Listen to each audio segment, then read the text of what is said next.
Anybody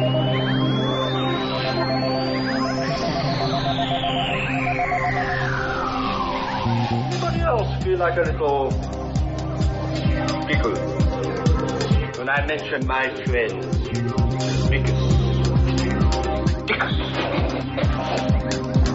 What about you? Do you find it risible when I say the name Dickus? Dickus? He has a wife, you know. You know what she's called? Incontinentia. Incontinentia bucket. What's extraordinary? I've had enough of this rowdy, rebel, digging behavior. Silence! Call him from Victorian Guard. Do not seize him! Seize him! Blow your noses and seize him! I say, kill him. Yeah! I say we hang him, then we kill him. Yeah! I say we stop him. Yeah! Then we tattoo him. Yeah! Then we hang him. Yeah! And then we kill him. Yeah!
Time, cut.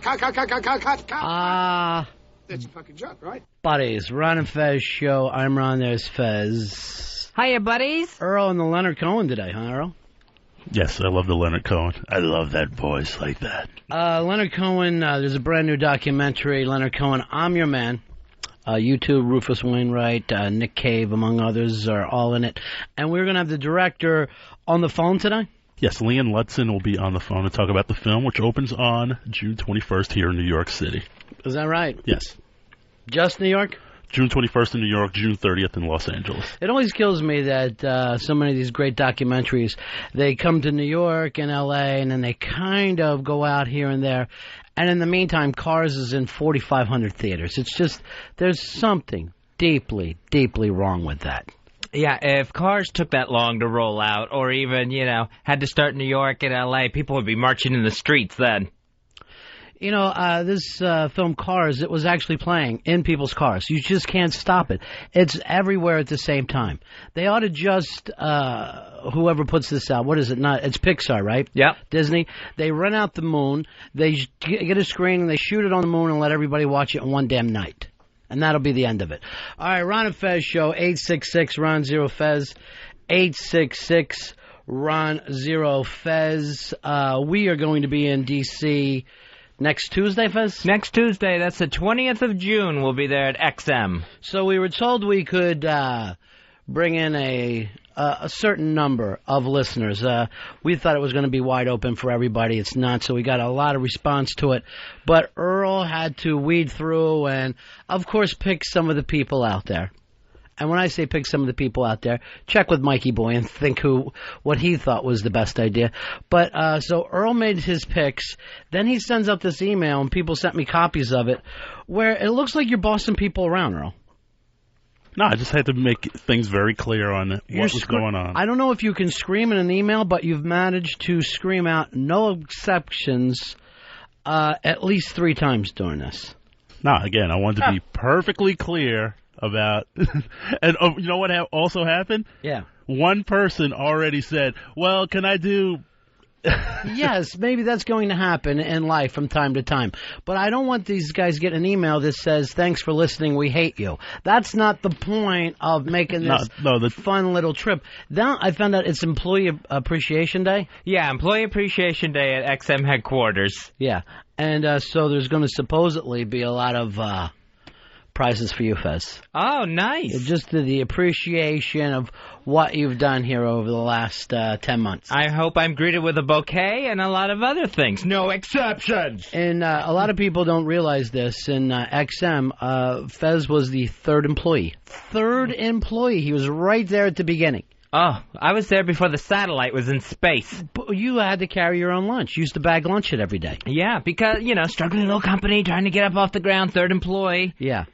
And you said it was always scary in those early days going to that part of the city because you considered it... White people are so scared of black people. ...town. And it was rough, crazy days, but now look how it's... Now it looks how it's exploding. Now it's paid off, and I feel glad that finally XM seen fit to appreciate me on next Tuesday. Right. Employee Appreciation Day. Everybody bring a gift for Fez. Small gift. It doesn't have to be over the top.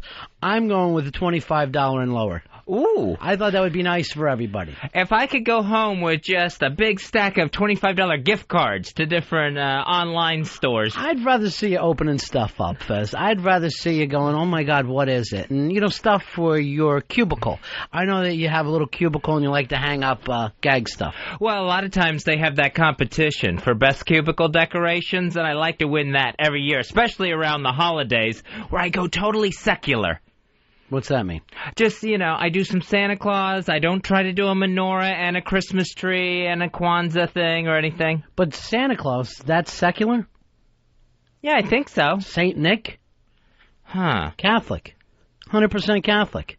Oh, maybe that's why I'm having trouble winning that competition. I really see a lot of you other Christians, see me throw the quotes up there, Christians, just piggybacking off the work that the Catholics have done. By the way, I'm looking up here. It is World Cup time. Right now, 0-0. The game just started about 9 minutes ago. England and Trinidad Tobago. Yeah, I guess it's like a handicap match where England's having to play two countries. I got a problem with that. Right from the is it Trinidad or Tobago? It's really bullshit. Why don't we start going like this? All right, well, who wants to play United States and Brazil? And we'll take all you fuckers on. Yeah, it's like if you're going to go ahead, this is World Cup, this is the big leagues. If you're going to put a team out there, Tobago and Trinidad should each be able to sport one by themselves. I will also, have you ever seen these places, Fez? Never. Yeah, it's about as big as any beach. It's just really, really tiny places. As a matter of fact, I was watching something on this. I think it was like 16 years ago or 17 years ago, some dumb thing. They thought they were on their way to the first World Cup. They played the United States, who they thought were terrible. Somehow we get this lucky win. They stopped playing soccer for 3 years. This little island was so depressed that nobody even went out to the soccer field. It's all they had. There's no industry or anything else. That was all they had. Joe, you're on Ron and Fez. Hey, how you doing, guys? Don't worry about us. How you doing? I got an idea for Fezzy. Maybe he should register at Macy's. Maybe he'll receive a nice window treatment. You know, Fez, you could be one of those people who does windows. Oh, I would love to do that. Anytime I'm walking through New York City and I see someone like at Saks or something redoing a window, yes, I will stand there and just stare at them. Just watch it.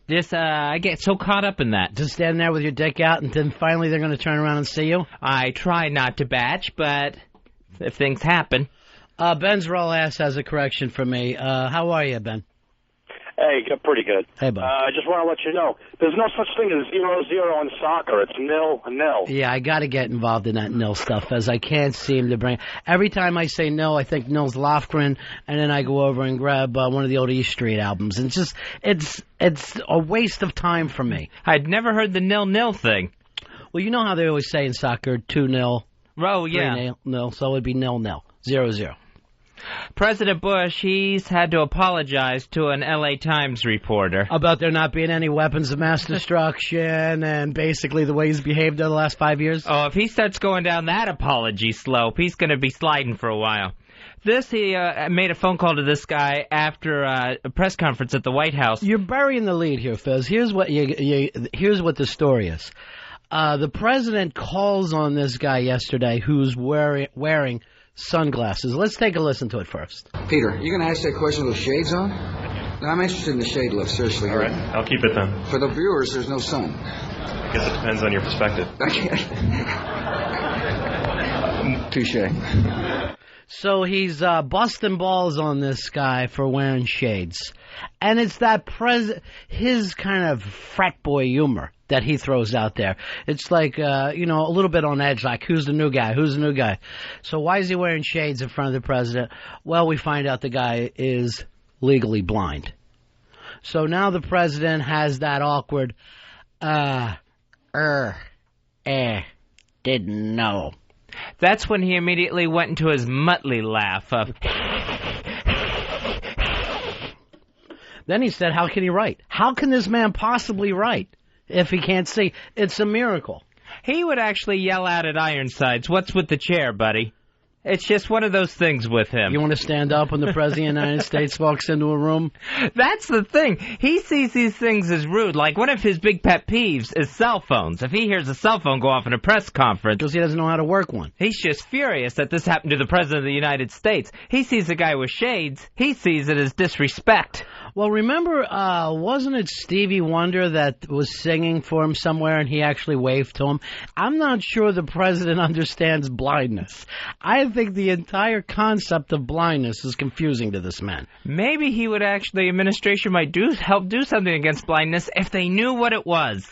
What he could do is just keep asking, just saying like ridiculous things like, hey, it's really great to see you out here. It's terrific. Because have you ever been to a party where people will try to say stuff like that to either blind people or people in a wheelchair, of acting like, hey, it's wonderful to see you out drinking with the rest of us. Then you just like, shut the fuck up. Stop acting like somehow this guy has overcome something by sitting there with a drink in his hand. Let's get the uncomfortability out of the way. They're also the same people that will try to grab, like, the blind guy's arm or something, or his chair for him, and over-baby the blind guy more than he wants, just to prove to everyone else that they've got no problem touching a blind guy. They're not grossed out. Yeah, I'm blind, but I don't need you to chew my food for me and spit it in my mouth like I'm a baby bird. Or he'll overcompensate. He'll scream at him as if he's deaf. He's like, "We'll make sure we'll get this for you." You're really doing great here. You know who I like? Ray Charles. Ray Charles is great. Isn't he wonderful how he gets around? I'm right here in the room with you. You're something else, my friend. You're something else. And he'll do it right in his ear, too. He'll just go right to the, like, pretty much right to the base of the ear canal and scream in his ear. It's terrific to see you out with everybody. So, obviously, the president didn't do it on purpose. You know, you see a guy with shades, you don't automatically think blind. Let's take a listen, too, of just how uncomfortable the whole situation sounded. Peter, you going to ask that question with those shades on? No, I'm interested in the shade look, seriously. All right, I'll keep it then. For the viewers, there's no sun. I guess it depends on your perspective. Touche. You have to understand, Mr. President, I can't tell if there's a sun or not. I'm fucking blind! Now, you want me to take off and let everybody look at my bug eyes? I'll fucking do it. Don't. I'll break my bug eyes out right now. And he was trying to be really subtle with it. It depends on your perspective, Mr. President. And then giving him the clue that he can't see. And then Bush says touche, as if he understands. Why did you say touche is the first question that should come up to him. Here's Mike. Mike, you're on Ron and Fez. Is that what Bush calls the people who can see viewers? Did you hear him? Play that clip again, Ron. All right, yeah, let me hear it again. Thank you for setting it up. Peter, you going to ask that question with those shades on? No, I'm interested in the shade look, seriously. All right, I'll keep it then. For the viewers, there's no sun. I guess it depends on your perspective. Touche. Yeah, I don't know why a viewer wouldn't be able to tell whether it was sunny or not. Maybe for a listener you explain, but the viewers... Either way, sorry, Bob. Go ahead, man. Either way, they finally got this bastard to apologize for something. See ya! Well, I think he apologized because this is the first time he understood he did something wrong. I think he's got it now that a blind guy needs to have on the sunglasses. He did make the phone call to the reporter to apologize to him the next day, and that sounds like the type of phone call his mother made him place. Here's our buddy Matty Fridays. Hey, Matty, what's happening, pal? Guys, how's it going? Hey. In something of a similar vein here, when I was working in my Friday's job, actually, I was waiting a table, and I was talking to the guests, and I just looked at the woman, and I said, so, what do you do? She wasn't pregnant. And I just caught so much hell over that because her husband just looked at me, she starts crying, all hell is breaking loose, the manager had to get involved. It was just a ridiculous situation. Matty, I would guess in your case, saying inappropriate things is almost daily, just about daily. Pretty much, yeah, but this is one time I felt really bad about it.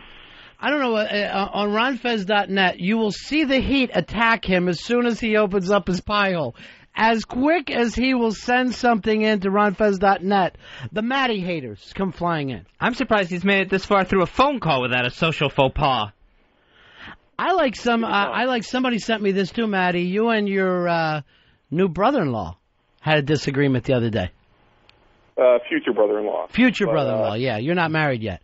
But he's not totally comfortable yet? No. But I'm not going to get into it just because he's got his own thing to work out, so I'm not going to put any pressure on him. You're going to rise above it and wait for him to finally come around? Yeah. Touche. Touche, my friend. All right, take care, Matty. All right, bye-bye. See you later. Sheepy. Yeah. Not real happy. Oh. Matty did a thing online. It was like, hey, we're thinking about where to go for our honeymoon. We're thinking Hawaii, London. He's writing this thing up. Very next thing that comes in right after is like, how about not spending money you don't have? So later he has to explain how he's come up with the trip, that he has this all taken care of. He's got funds put aside. But, I mean, it's so awful anyway to be in a family. But then to have it come out on a message board, I can't even imagine. Sheepy using inside information against him. Here is Kendall. Kendall, you're on Ron and Fez. How you doing, buddy? Good, guys. How you guys doing? Yeah. Yeah, good. Hey, my dad is blind, and sometimes he overcompensates in the other direction. Like, whenever he's talking about what time it is, he's got to be somewhere at a certain time, he'll look at his wrist. Because he could see until he was 13, and so he just assumes that looking at your wrist is part of talking about time. So, he's got this behavior kind of embedded that he no longer really needs. Yeah, exactly. And he likes to do things that he shouldn't be doing, like mowing the lawn. And growing up, I would always have to go back and remow the entire lawn because he just had, like, big, figure eights and crap mowed in the lawn. I never understand people that have a handicap or, some kind of disease or whatever and still want to show that they can do it. I am so ready to quit on the mundane things in life. You don't have to worry about me. I will be sitting there going, I can't mow the lawn. I'm blind. I'm without sight. You know who I think fucks it up for blind people, too, is Daredevil. Because of Daredevil, people assume that, blind people can pull this off. They always do this in movies, where suddenly their smell is so fantastic. Oh, yeah, and with Daredevil, he can jump off buildings. He's better than most sighted people. 866-RON-0-FEZ, 866-RON-0-FEZ. Hey, Bob, you're on Ron and Fez. Hey, I don't know if you guys remember this or Earl might remember it. Back in the early 80s, Stevie Wonder was on a award ceremony via satellite, and the host of the award ceremony asked, "Can you hear me?" And then he asked, "Can you see me?" And then got booed by the whole crowd. What a fucking maroon. Did he do it as a joke or on purpose? Because when you make that kind of mistake with, like, Stevie Wonder, that man is beloved. People, they will jump to his side immediately. Jose Feliciano, same thing, I think. A lot less with Jose Feliciano, Fez. If you're talking about who is loved in the world, Stevie and Jose Feliciano, that's the champ and a jobber.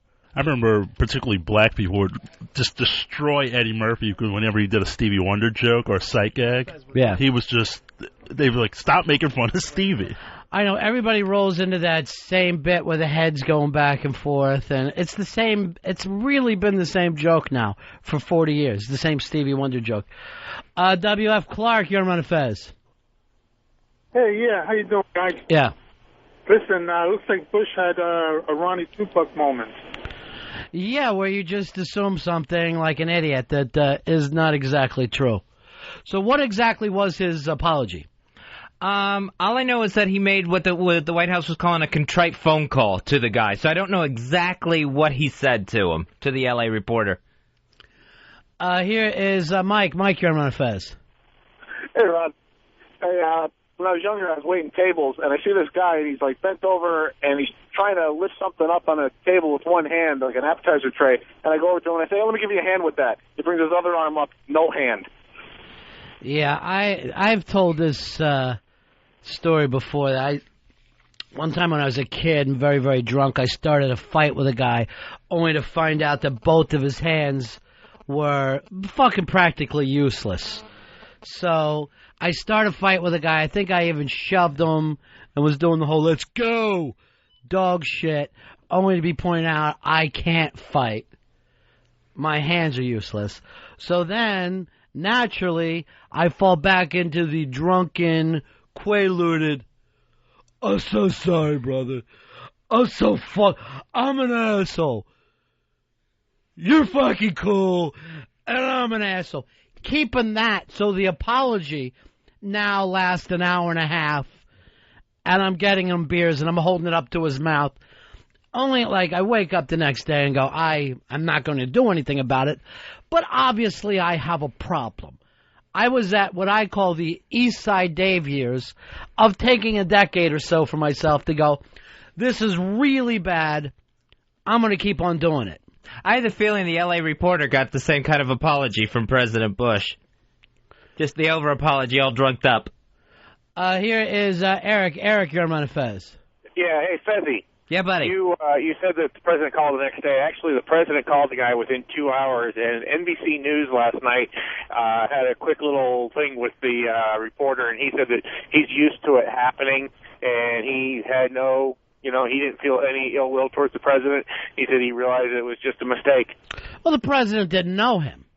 Yeah, he didn't know. They actually said this is the funny part of it. No one, look, Eric, stop fucking falling in ranks and acting like we have to protect the president. The point was this could have happened to anybody, and it's funny when it happens to others and terrible when it happens to us. That's the point of the story. And another funny thing about it is this is one of those gimmicks that the president uses when he's buying time at a podium where he'll deflect it to something kind of lighthearted. You've seen him do it a lot during the past couple of years where he tries to make jokes in between serious topics. So he hit the shades thing and really backfired on him. David, you're on Ron and Fez. Hey, man. Yeah. Hey, about the Daredevil. Daredevil, I know this was brought up a few minutes ago, but he could actually see a little bit. I thought that the Daredevil, the way that he saw was almost like radar, Fez. Yeah, like a sonar type thing where if he hears sound bouncing off of something, then he can get like an image off of it. Like a porpoise, right? Sure, yeah. Yeah. So it's not really seeing. That's not sight. That's sonar power. Yeah, if I had that problem where I could only see things if sound was bouncing off of them, I wouldn't go around claiming I could really see. What I would do was constantly take my cane and hit stuff so the vibrations would let me see what's going on. You would just have to walk around with cymbals, so you'd be able to see everything as you're walking down the street, just making as much noise as possible. Touche. Touche. Touche, my friend. Hey, Todd, you're on Ron and Fez. Hey, buddies, what's up? Yeah. Yeah, now, you ever heard of the story with Ty Cobb, the heckler in the stands? Had no hands, and his teammates tried to pull him off him. He goes, I don't care if he got no feet. He started whipping on him. Ty Cobb, not the nicest guy in the world, by far. No one ever brings this up. He had to be the best-hitting racist in history. When you really think about it, if we had some kind of racist awards, Ty Cobb was at the top. They don't put an asterisk there. It's just a swastika. He was actually pre-swastika, too, wasn't he? Oh, yeah. Was he pre-World War II, right, Earl? Yeah, definitely. Yeah, so he basically was way in front of Hitler, when you really think about it. He's one of the greatest players to ever play the game, but the writers and the players hated him so much, they hardly acknowledged it. He was always upset that Ruth got all the heat, and he was like, that fat fuck couldn't run as fast as I could. Yeah, but Ruth, it's the same today. Ruth hit the long ball. Everybody has always been attracted to the long ball. And he has one of the, I think a record that'll never be broken, 367 lifetime batting average. Yeah, but they also used to pitch underhand then. So, but again, 367, unbelievable batting average. Add the fact that he had to keep up with his racism, and it's phenomenal. When you think how much was going on in his head. He was one of the first guys. He would sharpen his spikes before a game. Yeah. And just, he pretty much invented taking a guy out at second base. Well, one of the things that he used to always tease Ruth about is because he thought he was black, too. And he would always be bringing up his nose to people. That's not a white man's nose. All right, would you drop it, Ty? Every time we play the Yankees, I've got to hear about the width of fucking Ruth's nose. One time there was a cross burning on Ruth's lawn. It was just two baseball bats intersecting together. They think it was Cobb. Hey, Zach. Zach, you're on Ron and Fez. Hey, buddies. Yeah. Yeah, that last guy that just called in, he's damn moron. Nobody ever said Daredevil could see, and I don't know where he was getting it from. It was always radar and his other senses all acting together to really just heighten everything else because he couldn't see. And that guy was an idiot. I don't know what he was doing. Thank you very much, boy. You know, you can talk about anything, but if anybody makes a comic book faux pas, boy, does a shit storm start to hit there. Fez, I was saying that the new Spider-Man He's taking his mask off on the comic books now. Yeah, that's a new Marvel series. I think it's called Civil War, where the premise is there's a new superhero registration act, so all superheroes have to unmask and register their real-life identities with the government. Mm-hmm. Spider-Man is on the side in favor of registration. So who's against? Captain America doesn't want to unmask. And I thought he was a government project, so the government knows his name anyway. Hey, Buckles, you're on Ron and Fez. Buckles. Oh, yeah, sorry. Yeah. Hey, Ron, I was just coming back to one of those awkward moments. I was seeing an Elvis impersonator down in Tennessee. Sure. And they were... Where else? What else is there to do there? Do what? Sorry. And during his performance, there was this woman that kept screaming, Elvis, Elvis, and she wouldn't stop. And he was getting aggravated, and he kept saying, is there a dog out there? And finally he got him to bring up the house lights, and the girl was like Stephen Hawking in a wheelchair, couldn't move but just her face, and yell at him, and the guy just completely walked off stage. Just fuck it. I'm no entertainer. Let's face it. Why couldn't you roll with that? Why couldn't you act like that was part of the fun? You buy her a drink, you keep going like you always knew. The last thing you want to do in life is act like you don't know what's going on. Just win the room back. Just pay her a compliment. You look beautiful, darling. Just say something. Just go serenade her. Fucking stay with it. Diffuse the situation a little bit. Stay on top of it. Just don't do the drop mic. I'm leaving. This is the guy walking out with his head down. This is Elvis saying, my real name is Tony Verone. Fuck this. I quit. Here's Al. Al, you're on Ron and Fez. Hey, yeah. I almost got my behind kicked by a one-legged man at my favorite strip joint last week. Al, you're probably one of the tough guys. Some one-legged guy kicking the shit out of you? Yeah, that's right. Wasn't the old one-legged guy in an ass-kicking contest an old joke? So what happened? What did you say to him? Well, I was giving my favorite stripper a hard time. She was sitting on this guy's lap, and I seen a set of crutches laying on the floor. I asked her who she crippled up now. And I didn't know the guy had one leg that she was sitting on his lap. Well, you knew he had crutches. What the fuck do you expect? Hey, I never said I was a smart man. Yeah, I don't think you've been sober very often. All right, talk to you later, buddy. Look who's giving half a lap dance. Yeah, I can imagine a guy getting pissed, because the last thing that you ever want brought up is your shortcomings when you're working a chick. It doesn't make you happy. And this king of the strip club feels free to comment on everybody else's business in there. England, Trinidad, Tobago, still 0-0. Still 0-0. Well, Fez, he did bring up the thing, favorite stripper. And there is that problem when you have a favorite stripper, and then you go to the club, and she's been working this other guy, and he's got a lot of cash. So you either got to hang around, or you start to feel pissed off like you see your girlfriend with somebody. And that's rough, the guy that's just going to sit there leaning on the bar, almost like waiting for his favorite chair, waiting for his favorite girl to come free. Well, the other side of it, too, that's so awkward, is that when you have that girl that works you a lot at a club, then you go, I'm back here, it's a Tuesday, I'd like another girl. Everybody now looks at you like, is there something wrong? Is there something wrong between you and Portia? What's the problem? And you're like, it's not my wife. It's a fucking titty dancer. I now want some Puerto Rican tits in my face. You can't win either way. Yeah, you can't. It's fucking the whole titty bar thing is just too awkward. It's too awkward. Here's Kevin. Kevin, you're on Ron and Fez. Hey, how you doing? Yeah. Now, I go to an all-black law school, and so they do this orientation thing at the beginning talking about diversity and, racial sensitivity and all this. And so there's the lady up there giving the speech. She walks in, she gives a little bit of her speech, says, "Sir, would you please look at me when I'm talking to you. Don't be sleeping in here. Take off your glasses." Guy ended up being blind.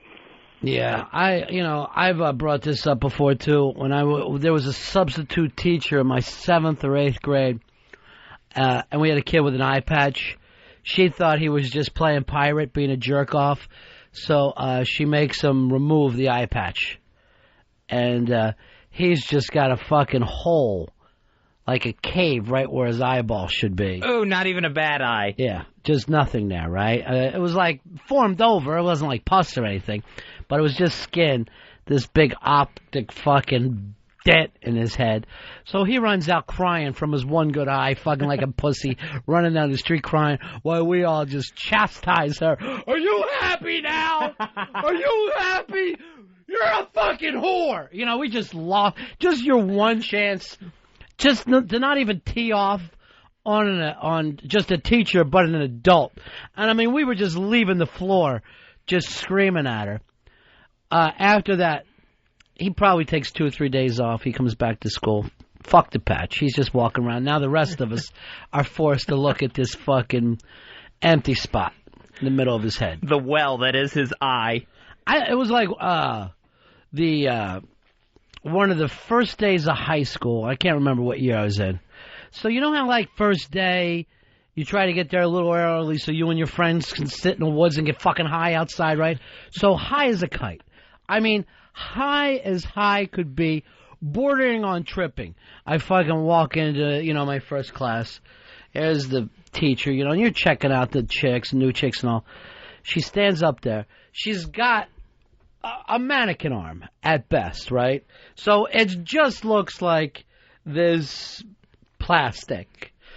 And she wants to spend this time to disarm us that, here's what I go through, here's what I'm dealing with. I get a fucking case of the giggles. You know what I mean? I can't. I'm fucking high as hell. It's not much I could hear at this time without laughing. So she's like, occasionally, someone may help me take off my boots. She's getting in that stuff. I'm fucking I'm biting on the back of my wrist, trying not to enjoy this story. On any other day, I'm sure it wouldn't have made me laugh. But, of course, then I've got everybody furious with me, as if I think it's wonderful that she's lost an arm. My laughter just comes from, here I am high. How am I going to put up with this story? Why does this has to happen to me? And I don't even have, one of my buddies in the class. I don't even have anybody to make eyes with and try to get them to laugh so I can get out of it. I'm just fucking left out there alone. Last Christmas, my brother Corky brought his new girl around who has a sister who's deaf, and my dad decided at that point to go into his impression of a deaf guy he had seen at the mall earlier that week in front of this woman. Well, she didn't hear it. No, in front of the sister, in front of Corky's girl. Steve, you're on Ron and Fez. Morning, guys. Hey. Oh, good afternoon. Sorry. Hey, when I was a freshman in high school, I had an Italian teacher with one fake leg. He stepped on my friend's foot one day in front of the class. My friend pulled his foot out. He shuffled off to the left really fast, like 3 steps. And every time he walked, it would click. All right, I can't sit here and be immature with you. I can't sit around and act like there's something wrong. The guy's having to deal with it. That's one of the things you deal with. The point is this is how uncomfortable the social situations are. Not, isn't it uncomfortable that people leave the house less than whole? He wanted us to join in on Professor Clicky with him. Brian, you're on Ron and Fez. Buddies, yeah. What's up? Yeah, I was going to school for culinary in Providence, Rhode Island. I went into class one day. Well, actually, before class, I got high as hell with my roommate. We go inside the class, and we had to go late because we were fucking wasted. Right, okay. I brought this on myself. I'm sorry. Go ahead. All right. I'm sorry. I'm fucking tanking here. I'm nervous. Yeah, I know. I'm going to let you go. Even though, hey, I agree with you. Smoking pot is so cool. I fucking set this up. It's my fault. This now has turned into getting high stories. It's all up to me. I did it. I'll take the penalty. Hi, you're on the Ron and Fez show. Who's this? Hey, Ron and Fez. I don't have a name for you. Yeah, go ahead. Yeah, this is Dan. Hey, Dan, what's happening? Yeah, talk about awkward moments, man. I was real uncomfortable watching Leno last night with that Ann Coulter. And she was just talking about her book and all this and just jabbing left. They had George Carlin on also. And every time she put down the left or whatever, she'd pat George Carlin on the shoulder or look at him, you know, like just digging him. And he was wringing his hands and biting his lip. He looked like he just wanted to smack the bitch. Well, you know, there was some kind of build-up on Drudge or whatever, like, oh, wait till this, you know, these two go at each other, as if it was going to happen. But I've been a Carlin fan for a long time. I've never thought him as political. If anything, I mean, I think he would think that both parties pretty much suck. I don't think he's real big into following along behind corporations or large parties or anything along that line. What I found more uncomfortable was Jay Leno of attempting to act like he's everyman. I guess you could say I'm fiscally conservative, socially liberal. I don't see why all the fighting. Why can't everyone be nice? Just trying to go out of his way to say, I'm not trying to lose a single fucking viewer. And then he's going, I must have got 100 emails this week, mad, saying they wouldn't watch the show anymore. 100? You got the fucking Tonight Show. If this was controversial, you should get 100 pissed off emails every day, no matter what. 100 is nothing. How many viewers do you have? Stop being a big crybaby. This guy goes through life just terrified that he's going to make a mistake, even though he's got all the money in the world. Yeah, no one's going to come and take that show away from him at this point. Well, 2 years they will. Oh, yeah, when he promised he'd step down. And no one ever talks about that, but it was basically like he was forced out, but at the end of the decade. And no one ever brings that up. I don't think anybody really believes it's true, besides Conan, who's waiting comfortably. By the way, who's the guy on after Conan? Used to do MTV, Earl. Carson Daly? Yeah, Carson Daly. I don't know whether you're ever up at night to see him. He's completely flipped his act. He used to do kind of a small desk, like that show has always been. That later show has always been with Bob Costas. You know, just two guys sitting there having a conversation, almost Charlie Rose style. And for whatever reason, I guess he thinks, hey, when Conan moves up in another couple years, I want to be ready to move down. So he's flipped that entire show to where it's like Conan Letterman is what it looks like, where he actually comes out and does jokes. Really? He's trying to do a monologue. No, every night, I guess. So you got to turn it on one night to check it out.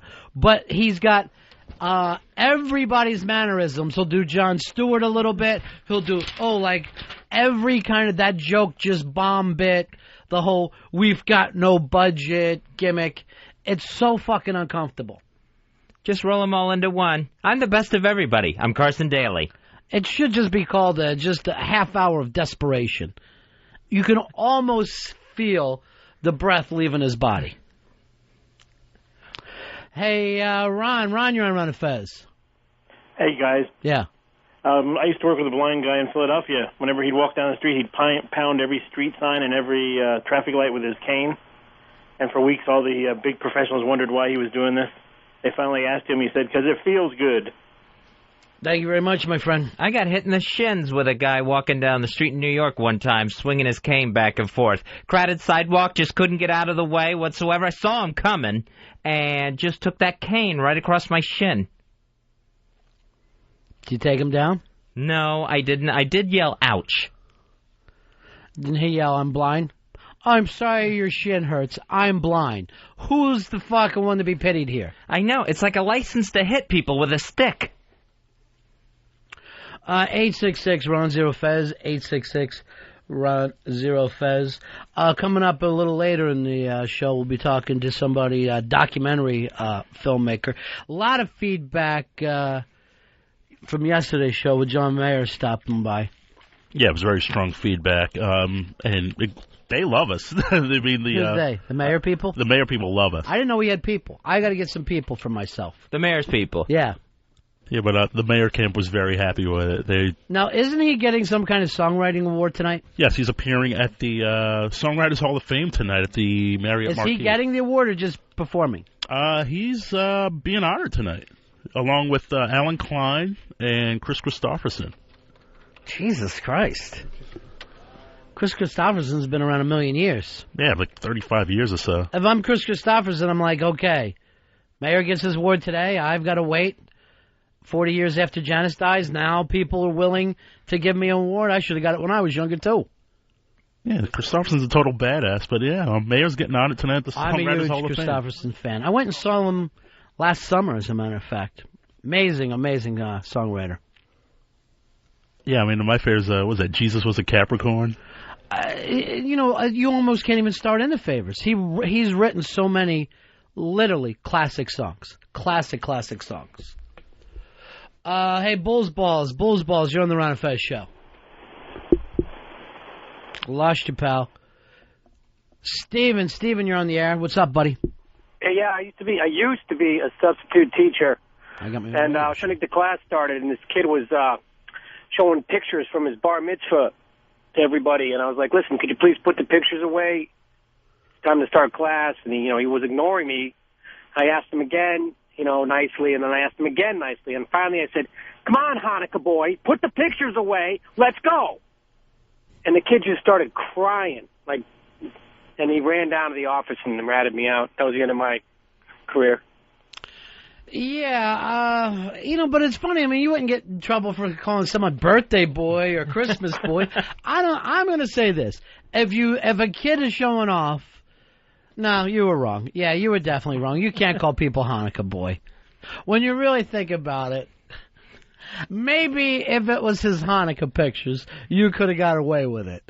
But you can't just yell out, "Look how different you are from the rest of the kids," and not think that you're going to get some shit for it. He yelled out the first thing Jewish that he could think of. "Hey, circumcision! Hey, bris! Put the pictures away!" Dreidel, put those pictures away before I drop your ass.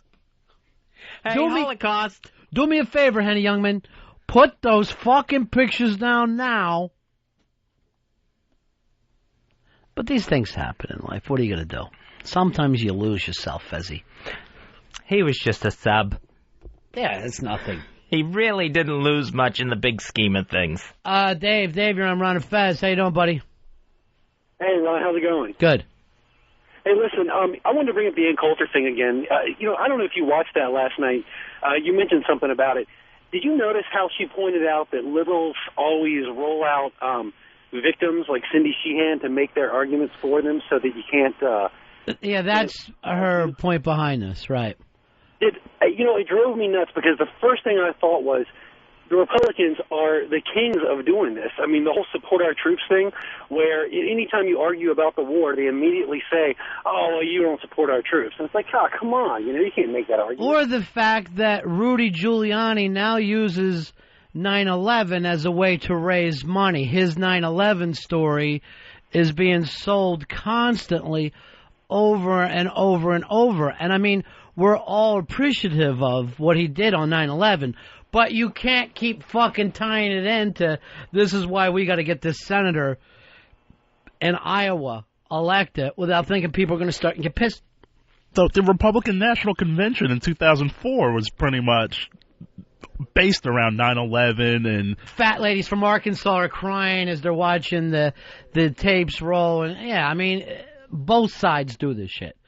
And Ann Coulter, the only thing is, after seeing her last night, is maybe... eat a sandwich or something, honey. You really... I mean, you're starting to look like Howard Stern in a blonde wig, and it's got to stop. It really does. Oh, she is gangly. She looks like every joint on her just creaks as she moves. Like she really needs an oil can or something. 866-RON-0-FEZ, 866-RON-0-FEZ. Let's take a break. We're back in a few minutes. It's the Ron and Fez Show. Ronnie. Fezzy. The Ron and Fez Show. XM 202.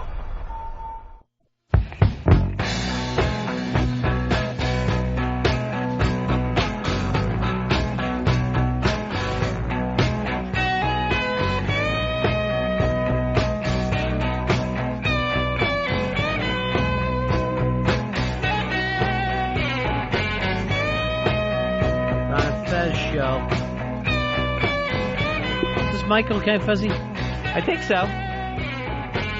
How's it sound to you, Earl? Sounds okay. I feel like I'm down a well to me. Maybe I'll just do the show from the bottom of a well.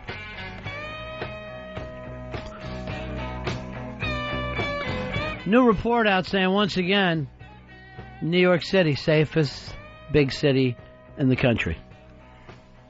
I think it's because of the organization New York City has. I mean, there's really nothing that goes by, whether it's bad weather or anything else, that New York City isn't prepared for. How about 9/11? I remember that being a little bit of a scramble. Oh, yeah. Not really prepared there.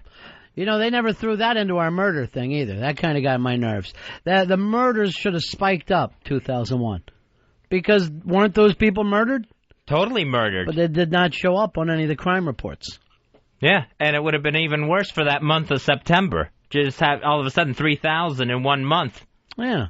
What happened in September of 01? Look at the way we spiked there. We better do something. Personally, Fez, in New York City, I feel like I'm being robbed every time I buy a hamburger. I mean, I think I would rather be jacked every once in a while than turn over the rent check that I do. It just doesn't seem fair. I went to the Puerto Rican Day Parade last Sunday. My gosh, the police were so on that thing, between barricades and just a show of force out there. They basically had 2 million people, all in single file. There was very little wiggle room where anyone could wander away from the parade. Well, like Bloomberg says, we want to squeeze the fun out of the Puerto Rican Day Parade. Let's squeeze the fun out of it so it's down to nothing. Oh, they did, yeah. In Central Park, it was just down to a parade line where you just had to keep walking through Central Park. You weren't allowed to stop anywhere. What would you rather have, Puerto Ricans running wild or a little bit of law and order? Were there helicopters flying around this year? Sure. There's Totally. always helicopters flying around. You're being watched constantly. Rob, you're on Ron and Fez. What's up, buddies? Hey, buddy. 276. I just want to let you know, 9/11 doesn't count for the murder rate because it's a different classification. It's classified as a terrorist act, not murder.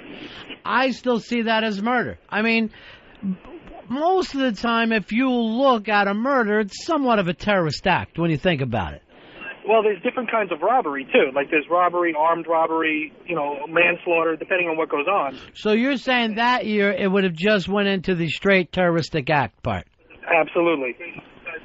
All right, so spike in terrorist acts, but the murder rate stayed the same. The murder rate across the country, by the way, going up. It's the first time, I think, since the 90s, since the last Bush years, that it's up to those kinds of numbers. Although in New York City, they've taken a dip. So I don't know what we're talking about. Places like Dover, Delaware, and Little Rock are just going insane. It's just the exact opposite of the movie Escape from New York. Now it's Escape to New York, where the rest of the country is a penal colony. I don't know if it's that bad, penal colony bad, but there's just some numbers we're throwing around. 0-0 at halftime. England, let's face it, for all their emphasis on soccer, they haven't lit the world on fire yet. I mean, yes, they won last time, but they weren't even overly happy with that. And now this time, I don't see, 0-0 against a tiny little island. Yeah, where they had to combine two islands to make one team. And I don't think we've seen any shots of Beckham's sister in the stands. I don't think we've seen too many shots of Beckham today. It just really, really looks lackluster. All right, brand new documentary coming out this Friday, Fez. It's going to open in New York on this Friday. It's Leonard Cohen, I'm Your Man, that documentary. We have the director standing by, Leon Lunson, to talk about this. The film features performances by U2, Rufus Wainwright, Nick Cave, among others. Leon, welcome to the Ron and Fez Show. Hi. Congratulations on your film. Thank you so much. It actually opens next Wednesday, the 21st, at the Film Forum in New York. Film Forum in New York next Wednesday. Next Wednesday. I'll be there as well. You're going to do a little Q&A after? Yes. Well, how did this come together? How did all these performers get together to do the salute? Well, there's a fantastic music producer called Hal Wilner, and he is known for doing these incredible tribute shows, as well as a lot of other great projects. And he was putting together this tribute show for the Sydney Festival at the Opera House in Australia. And I had heard some of the recordings. They had done the show twice before. And they were so incredible, the way these performers did these songs. So I thought that if I could include Leonard Cohen, then perhaps I could try to make a film out of this, because these people that were performing were all such great, different talented, very, very unique performers as well, and all doing his songs. So that's really how it came about initially. So they had done it before, and this was in Sydney. Was it a one-time only night, or did you shoot a bunch of nights and then pick the best performances? No, I did. They did it over 3 nights. It closed the Sydney Festival, but I shot the last night. I shot on the final night, just one night. So that's got to be a little bit hectic to know that you only have the one shot at it, right? It was really hectic because the other thing was, and this is fair play to the Sydney Festival, this was such a beautiful, intimate, unique show in their concert hall, which is a beautiful part of the Sydney Opera House. You know, they did not want me to be seen. Right. So I had to film this concert. I couldn't light it, and I couldn't be seen. So there were no cameras to be visible. So basically, you had to see what the lighting was already and then try to structure yourself around that. Absolutely. Yeah. And I had to be hidden in these. I had like one camera hidden beside the bottom of the stage, below the stage. I had one beside the mixing desk, and I had 2 in booths around the hall, and I was with the other main camera, and my main cameraman was with the one on the side of the below the stage. So I couldn't get really in front of the stage. I couldn't get, I couldn't be down any aisles. We couldn't be seen by any audience members. Well, you can't tell by watching it. As a matter of fact, I was thinking Last Waltz because I noticed that you weren't showing the audience a great. Well, not at all, really. Well, no, I mean, just personally for me, I prefer to see films that, particularly music, that it looks like you're watching it. Right. I really think those sort of concerts with huge sweeping cranes and dramatic audience shots, if someone's performing, you want to see them. I'm not seeing an audience looking around at everybody else. Yeah, I agree. I always thought it was a cop-out, like, look, this is how you should be acting at home. This is, look, this is fun. Just put the performances up there. You really captured some great stuff, too. Well, thank you. No, I hope so. There was one performance in Martha Wainwright's The Traitor where it's just one shot. We don't actually move from her at all. And when you have an amazing performance like that, and often, someone's that engaging, and it was such a simple song that she was just doing herself, that there was no reason to go anywhere else. Have you been a long-time Leonard Cohen fan, or is this... I have been a huge Leonard Cohen fan for years, in the punk days in Australia. All the punks that, I was hanging around with Nick Cave in those days around Melbourne, and his first band, the Boys Next Door, and every punk person had a Leonard Cohen album. That's interesting, huh? Yeah, they did. It was amazing. It's funny. It's really, it didn't occur to anyone then. It was just completely normal. But when you look back now, it seemed... you'd go out and you'd see a punk band play, and you'd go home and you'd all listen to Leonard Cohen. Yeah, you know what? We were actually, we went to see Who on XM Radio because we have a lot of different stations. And Earl, what was it? He plays on rock, he plays on AC. It was rock, AC, alternative. Yeah. And... They've never been able to find a box for Leonard Cohen to say, here's what his music is. You know what? That's exactly right. I think that's the best way to put it. He just doesn't fit into any sort of genre. He's just a great poet. His words, I think, resonate with people so much, and I think that's why a lot of the punk movement as well was so attracted to him, because, to find this man expressing himself in this way, which is what punk was too, right? In a way, that I think that was the connection there, and.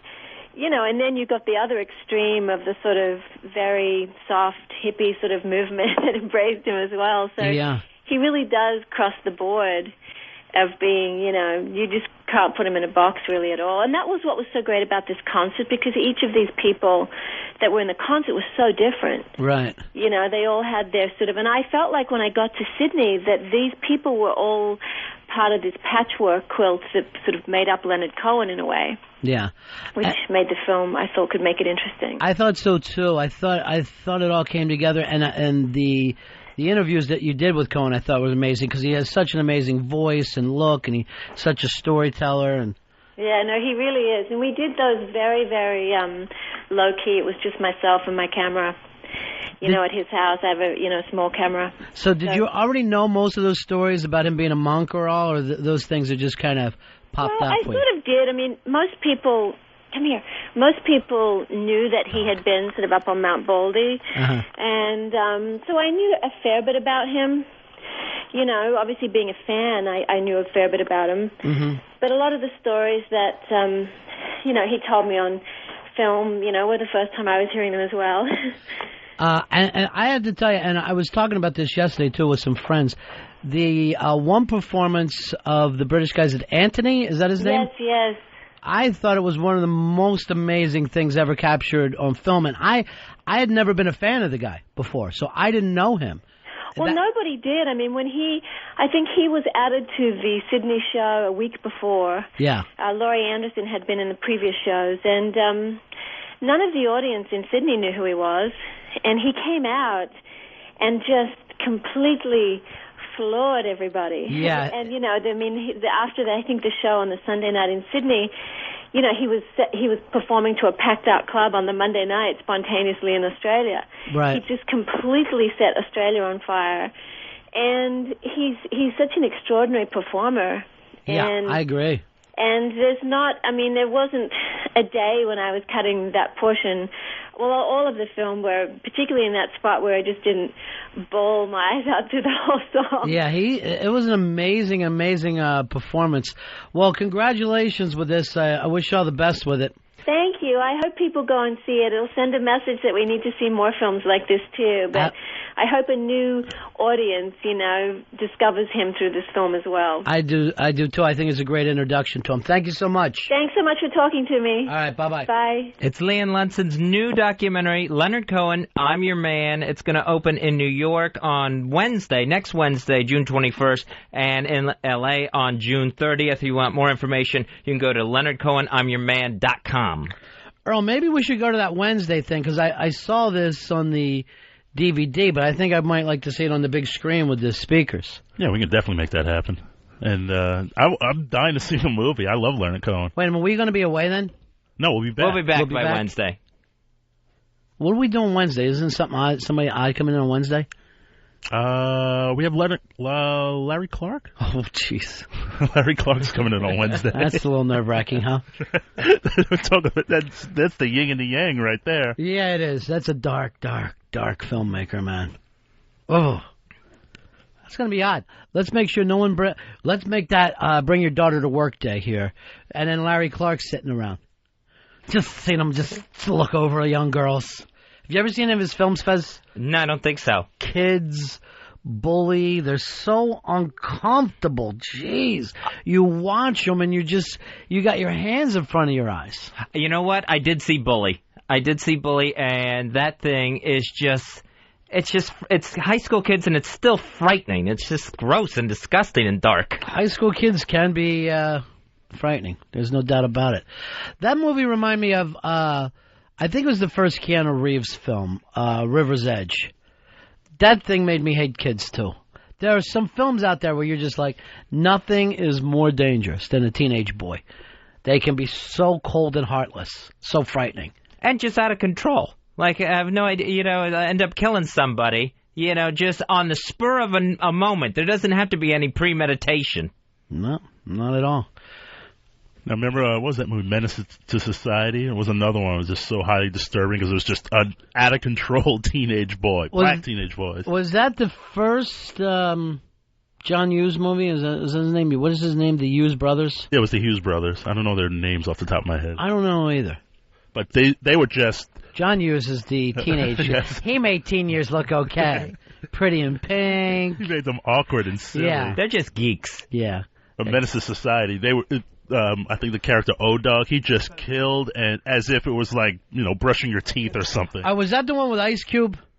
Because they all came out at the same time, those kind of early 90s Compton movies. No, that was Boys in the Hood. All right, I get those confused. Me too. All right, so the other ones where he shot the Korean ones, the Korean store lady, and then he was taking the videotape with him everywhere? Yeah. Yeah, that was frightening and made you feel like teenage boys are just... They should be fucking locked up for a while. Because they're all the Khmer Rouge. If you had 5 minutes, you could turn any kid into the Khmer Rouge. It would not be a problem at all. Hey, Justin, you're on Ron and Fez. Hey, how are you guys? Yeah. Comment about kids. I still use that line to this day about, the butterscotch line about his finger smelling like butterscotch. I don't know if you guys remember. Oh, that, yeah, but, I do. It was pretty fantastic. It was like smells like butterscotch. Yeah, there was even the sex, heterosex in that film was disgusting. You would not think that it could be, but we found a way. Hey, Dan, you're on Ron and Fez. Hey, what's up, guys? Yeah. You ever see the movie Gummo? No, I don't know this film. I think it's made by the same director. Really disturbing about like some Midwest kids who they kill cats for food, for drug money. It's fucking starving. Yeah, Is there any Chinese food, Earl? Chinese restaurants are selling it too. Thank you very much. Thanks, guys. 866 Ron Zero Fez. 866 Ron Zero Fez. The older you get, the happier you are to see cops chasing kids off corners. Every year it seems like a better and better idea. They got no business being there. Get them away. Have them locked up, all of them, until they're out of these years. Here's Josh. Josh, you're on Ron and Fez. Hey, buddies, what's up? Yeah. You said that, I'm punching out. Yeah, you almost had a thought, though, didn't you? Just about. All right. Talk to you next time. Callers are getting better every day. They're really kicking in. Really, really happy with them. It seems like they're getting the show and they're just snapping along with it. It's a brain trust that's being put together. It's what it is. American Idol Taylor Hicks, he is ranked as the #1 hottest bachelor by People magazine. Where? Geektown? Where the fuck is he the hottest bachelor? At first I thought this was an AARP poll, but apparently it was done by People magazine. Retarded People magazine. Well, he's been, let's see how many people he's laid up to this point before he became famous, if he's so damn hot. Yeah, I have the feeling that's not going to change his love life at all. That Taylor Hicks still isn't going to be seen with babes on each arm as he's coming and going. You know what, Fez? I'm going to take the other side there and bet against you because get on TV and you'll get laid. I don't care who you are. You get on TV, you get laid. Jesse from MTV ended up becoming a pussy hound. But you know why? MTV. It works for you. I'm trying to figure out what People magazine found so hot about him. Was it the silver Frankenstein haircut, or was it the triple chins? Something had to catch their eye. Maybe it was the 40 million people who watched the finale. Here is Roger. Roger, you're on Ron and Fez. Hey, that Gummo movie that guy was just talking about, I had to turn that movie off. It was so disgusting. In that movie, there's like a 20-year-old guy that these 16, 15-year-old kids pay to have sex with his retarded sister. And she's all dressed in lingerie and shit, and they come in and she's all retarded, of course. Better and better. I'm seriously. Every call gets a little better, and I realize to myself, something's coming together here. That community I was dreaming of is coming together. Just trying to top each other is what they're doing. One better than the next. So this Gummo movie, I would definitely want to check this out now. What, on the banging the retarded girl does it for you, Fez? It sold me. Kevin, you're on Ron and Fez. Yeah, I wanted to call Earl out on a little kiss butt move he did for you there, Ronnie. When you were getting confused with Menace to Society and Boys in the Hood, yeah, and he had to correct you, you said you always get those two confused. He said, yeah, he does too. Not quite if he was able to respond so quickly to tell you his Boys in the Hood. He was just kissing up to the boss. All right, yeah, Earl, you got to stop that and just be a person for yourself. What? I do get them confused. Cause you they don't the get them same confused. In it. You know, you just thought that it would go a little easier if you acted like, I know, Ron, it happens to me as well.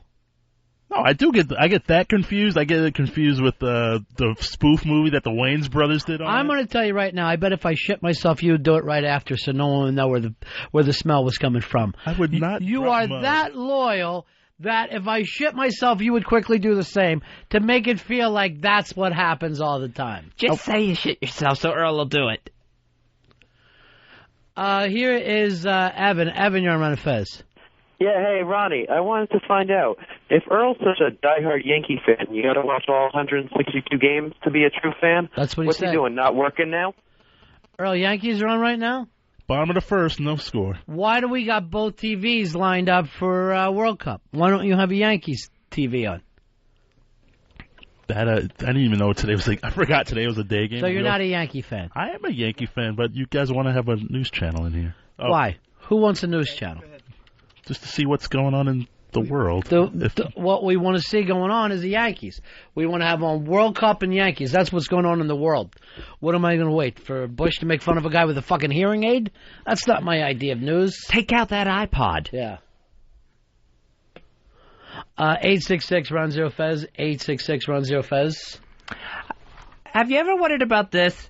If you were going to be in a cover band... Did you honestly just say this? Have you ever wondered about this? Yeah, I did. Come on, Mr. Watley, get to sleep there. If you had to be in a cover band, what cover band would you want to be in? I'm going to tell you the truth. I've never wondered about it. Never? Never once wondered about it. What about you, Earl? Have you wondered about it? I'd rather be in a band than a cover band. But if I... Power trio? Yeah, definitely a power trio. What would you be playing, Earl? In your fantasy, and Earl's fantasy. If I had to be I wanted to be like in a Cream cover band. That was like the ultimate power trio. That or the Jimi Hendrix experience. No one is going to show up to see a fucking Cream tribute band. It's just not going to happen to you. Mark, you're on Ron and Fez. Hey, I was just calling up to ask if y'all had seen the movie Belly. Where it had DMX, and it had Nas, and it had T-Boz. It came out. It was. Believe it or not, I don't watch a lot of DMX films. Earl, did you pick up on this one? I saw Belly on cable. It's not as bad as everyone made it out to be. Uh-huh. DMX he's got some modicum of talent well, as far as acting goes. If acting means you will believe that the guy will beat you up, yes, I agree with you. When you look at him, he's playing a tough guy. I think you believe in him. He's playing a tough guy who's like trying to go straight, and they always are, Earl. They're always trying to go straight. That's what tough guys do. DMX has a reality show coming out this summer on BET. Bernie, you're on Ron and Fez. Yeah, I had a question. I was wondering if Black Girl gets Roots and Schindler's List confused, as well. Earl, where are you on that one? No, I do not get them confused. What would you pick as the better film, Roots or Schindler's List? Schindler's List. You're just self-hating black man. No, I'm not. You're a self-hating black man, Earl. You have every right to pick Roots. No, it was made for television. One's a major motion picture. Which one did you cry during? When Kunta got whipped. Yeah, and had to change to say his name was Toby. Yeah, that was demoralizing. Yeah. I felt demoralized. I don't remember crying during Schindler's List. No one ever had to say that their name was Toby during that. What about you, Fez? You had this question. We've kind of ignored you. You have a cover band you want to be in? Is that what brought it up? Yeah, I was thinking about this. I think it would be fun to be in a Ramones cover band. Where, short songs, so I wouldn't have to learn that much. You get to put on the wigs and the sunglasses, jump around, have some fun. Wigs and sunglasses in your Ramones cover band. That's punk. Hey, let's get our funny wigs out. Here's Jim. Jim, you're on Ron and Fez. Did I step on you? I didn't mean to. No. No, you didn't. No, I will go to it. Is that where this is at? Are your feelings hurt because I laughed about you wearing a Ramones wig? Oh, no. I just thought, once I brought up the question, I was pissed at myself for not having a better answer. Earl. That was my problem. Why are you looking for Earl's? Earl's hiding his face. Earl and I will be there if you're in a Ramones cover band wearing funny wigs. Here's Jim. Jim, you're on Ron and Fez. Hey, buddy. Hey, buddy. Hey, I want to call Earl out. Cream being the ultimate power trio. What about Nirvana? You got Kurt Cobain, Chris Novoselic, and Dave Grohl. Did anyone ever call them a power trio? I don't think in the world. Power trio means that you're going real big with it, right, Earl? Yeah, it's definitely not playing punk and grunge. Yeah, just the three virtuosos, big sound. Right. So who would you consider the big power trios of all time? Jimi Hendrix Experience, the original Jimi Hendrix Experience, Cream, and I would put Rush up there, and I missed one. Ron Fez, what's your name? I can't think of the fourth one, but those would be my top three. But, that's what it's about. It's not just having three guys in your fucking band. That doesn't make it a power trio. The power is that you're playing, and I wouldn't even say that it's heavy metal, but it's right on that edge. All right, Bill, the intern, wants to help us with this. Earl forgot Grand Funk Railroad. Well, I don't think he forgot him. I just don't think it made his top 3. I know that you love We're an American Band and Closer to Home. We all agree with you there, Bill. You know what I'd like to do? I like to see Bill with a wig and sunglasses in that Ramones tribute band that you're putting together. Bill may not even need the wig. He kind of looks a little Ramonish to begin with. As many uncomfortable moments as I've seen tribute bands, I've never seen anyone wearing wigs. I think you've got that mixed up with the Mosquitoes. I think you want to be in the Mosquitoes. Now there's a good band.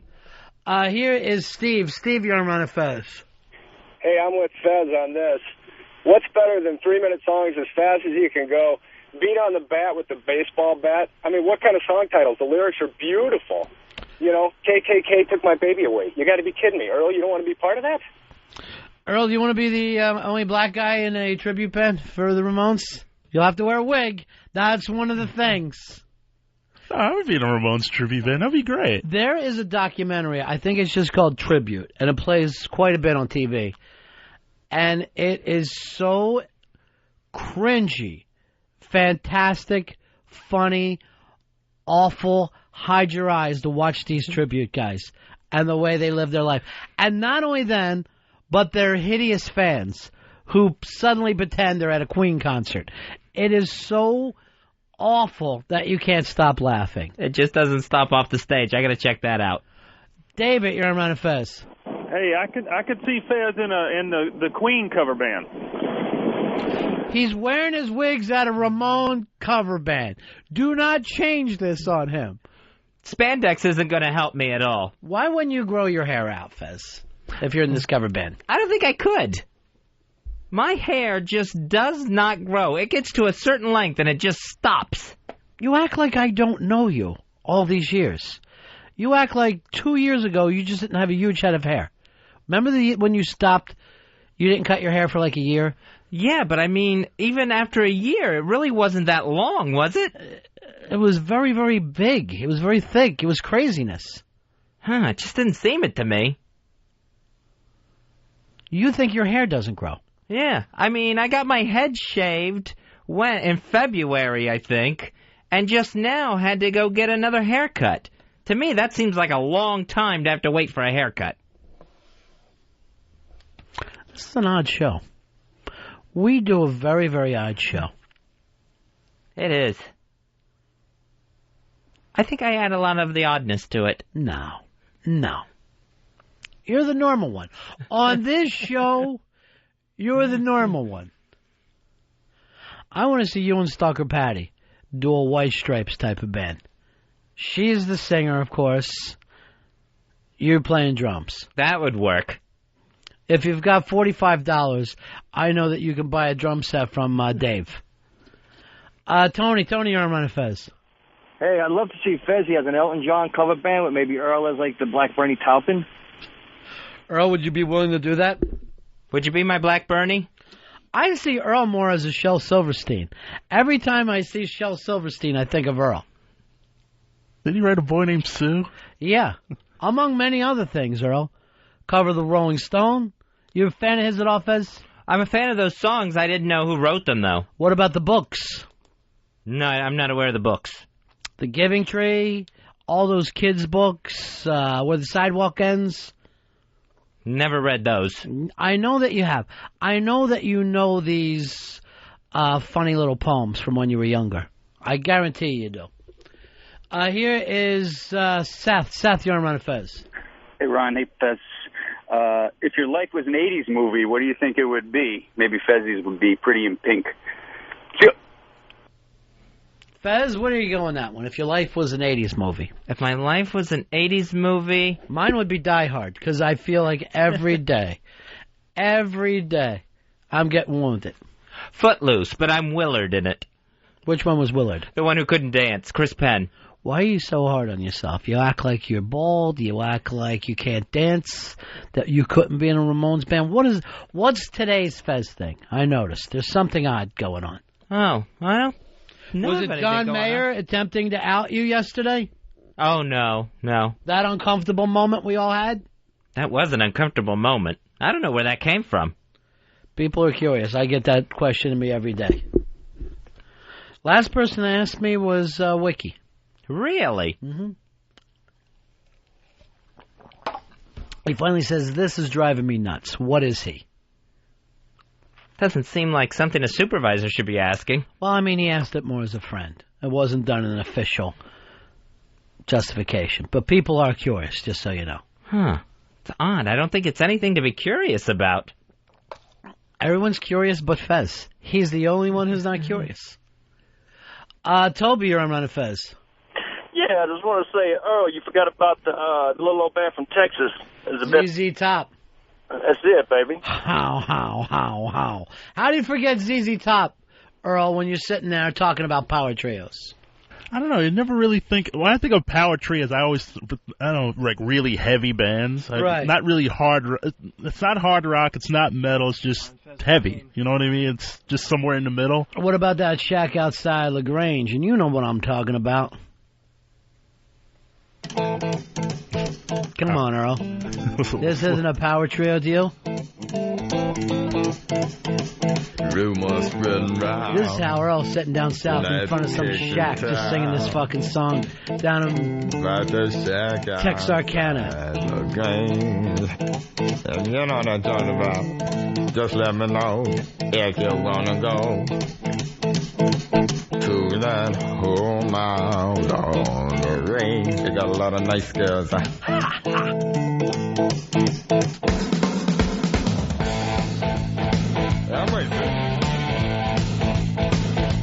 Come on, Earl, this isn't a heavy deal. Well, here it's fine. You got the time and the time to get just tell me. John, you're on Ron and Fez. Yeah, how about the great power trio, Leslie West, Jack Bruce, and Corky Lang? West, Bruce, and Lang, Earl, when the Americans tried to have their own cream. Can't beat them, man. Well, apparently you can. You can. Adam, you're on Ron and Fez. Hey, what's going on, guys? Yeah. When I think of, power trios, I also think of them as influential, and you got to include Green Day, man. The only way I would include Green Day is if we were doing a thing of first band who would get fucked if they went to prison. That would be Green Day. They would be First Day Fish. Should be the name of that. That is a fucking great name for a band now, First Day Fish. I'm writing it down. By the way, here's one of my other... I'll point this out, Earl and Fez. You guys laughed at me. Go now to the front page of ronfez.net, and a design team actually, has put together a prototype of smoke pants. So my first invention, before my band First Day Fish, the smoke pants is now getting out there, and people talking about them. Here is Perry Noyd. Hey, Perry, what's happening, pal? I got to get those pants. They look so comfortable. Yeah, they are. Hey, two of the greatest power trios, I call them power trios, the Outfield and the Police. Outfield and the Police, or as they were known at the time, the Police and the Little Police. Oh, well, yeah. Hey, speaking of tribute bands, what do you think of David Lee Roth doing that tribute to Van Halen? I think it's better than Van Halen. I'm going to go on record and saying this is 10 times better than Van Halen. Got the album coming out, Strumming with the Devil, Van Halen songs, bluegrass. It's going to be funky. He was booked to come in here and then backed out, Earl? Yeah, he actually bailed a couple of times. Was it finding out who we work with and thinking maybe it's a setup? That might have something to do with it, maybe. I don't know. It's still up to him. The invitation's still open. Sure it is. All right, thanks, Perry. Earl, you're not throwing Police in as power trio, are you? Because you got to have some power to the power trio. Yeah, they were definitely a lot more textured, and especially in the studio, they definitely added more sounds to it. I don't know. I never saw them as like the big screaming power trio. Right. Now, I do believe with Little Bill when he threw a Grand Funk in there. They were definitely a power trio. Yeah, but when they went on tour, they always added a keyboardist for some you can't reason. blame him. I mean, you can't make a lot of music with 3 fucking guys. Sounds stupid after a while. Here is Funkman. Funkman, you're on Ron and Fez. Yes. How about Blue Cheer? Blue Cheer, Earl, yeah. I would throw them in there. I heard them. I've never heard of them, but other than on the VH1 Behind the Music. But what were they doing? VH1 Behind the Music Power Trios? No, on Grand Funk they said they try to be like Hendrix and like Blue Cheer. So that's the only place I heard of them. All right, thank you very much. They had Summertime Blues. They did that kind of acid rock Summertime Blues song.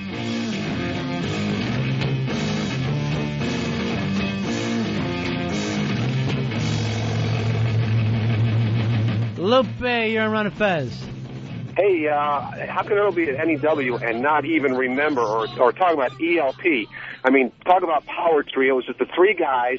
They went on tour. They sold out stadiums throughout the 70s and early 80s. What's up with that? And I'm pulling my hair out because no one is mentioning them. Well, Earl, and that in the terms of music, I would say that whole art rock, Emerson, Lake and Palmer, yes. Yeah, but you Jethro didn't kind of special. You said loud. I mean, right. Good but Power Trio. Yeah, but what we're trying to say big this. image, big name. Yeah.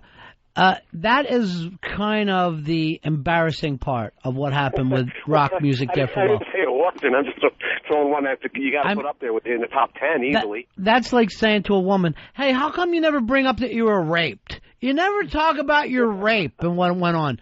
That's what people think about that early 70s gigantic, yes, Uriah Heep. And I'm going to throw it straight into the Kansas Journey, Styx, even Asia. Boston. It was a long rape that took place. A gang rape of a decade of American radio that took place. So, yes, it is there, but it's not like something you want to bring up among friends.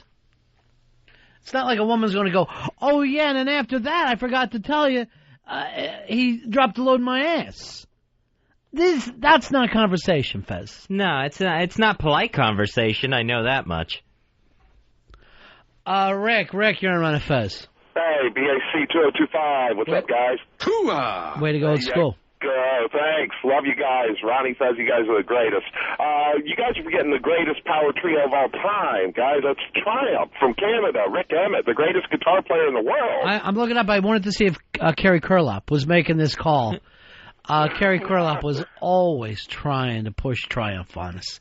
Loved him.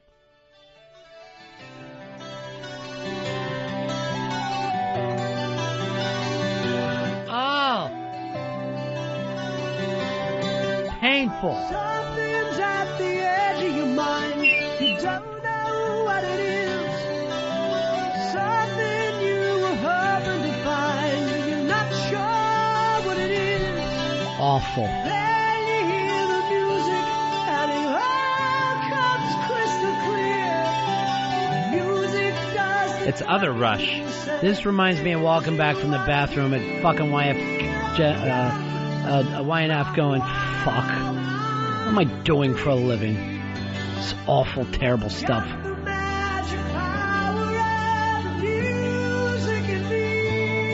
right, we gotta stop. Seriously, I can't take it. I fucking cannot take it. Me neither. It's It's terrible. awful. Did you guys play that shit?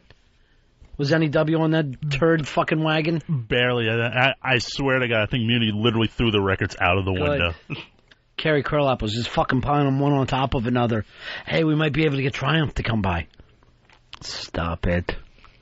Let's just stop it. I know they brought by a bag of donuts for you, and that's your fucking idea of payola, but and we should be getting huge cash. Where's the Cokes? Where's the fucking Coke? If we're going to be playing this shit, we should be gacked up and ashamed, not just sitting here ashamed. Here's Rob. Rob, you're on Ron and Fez. Hey, Ron, what's up? Yeah. Hey, listen, I have a question about smoke pants. Mm-hmm. Are we relying on everyone to keep their area hygienic? Well, you're doing that with all pants, aren't you? Well, yeah, but if somebody doesn't, they have pants on, they sit on the seat, you don't get any streaks. Yeah, I'm starting to think that we may have to redesign chairs, is where I'm in, so that the chairs, you're getting a new piece of paper across the chair every time. This way we get to kill more trees. I'm looking at the cover page of ronfez.net. These smoke pants look very doable with this prototype picture. By doable, you mean you put your dick right through that smoke and get right to the asshole? No, like it's actually capable of being invented. Here's my dream. You're the male model, Fez. Right? You're in smokes pants.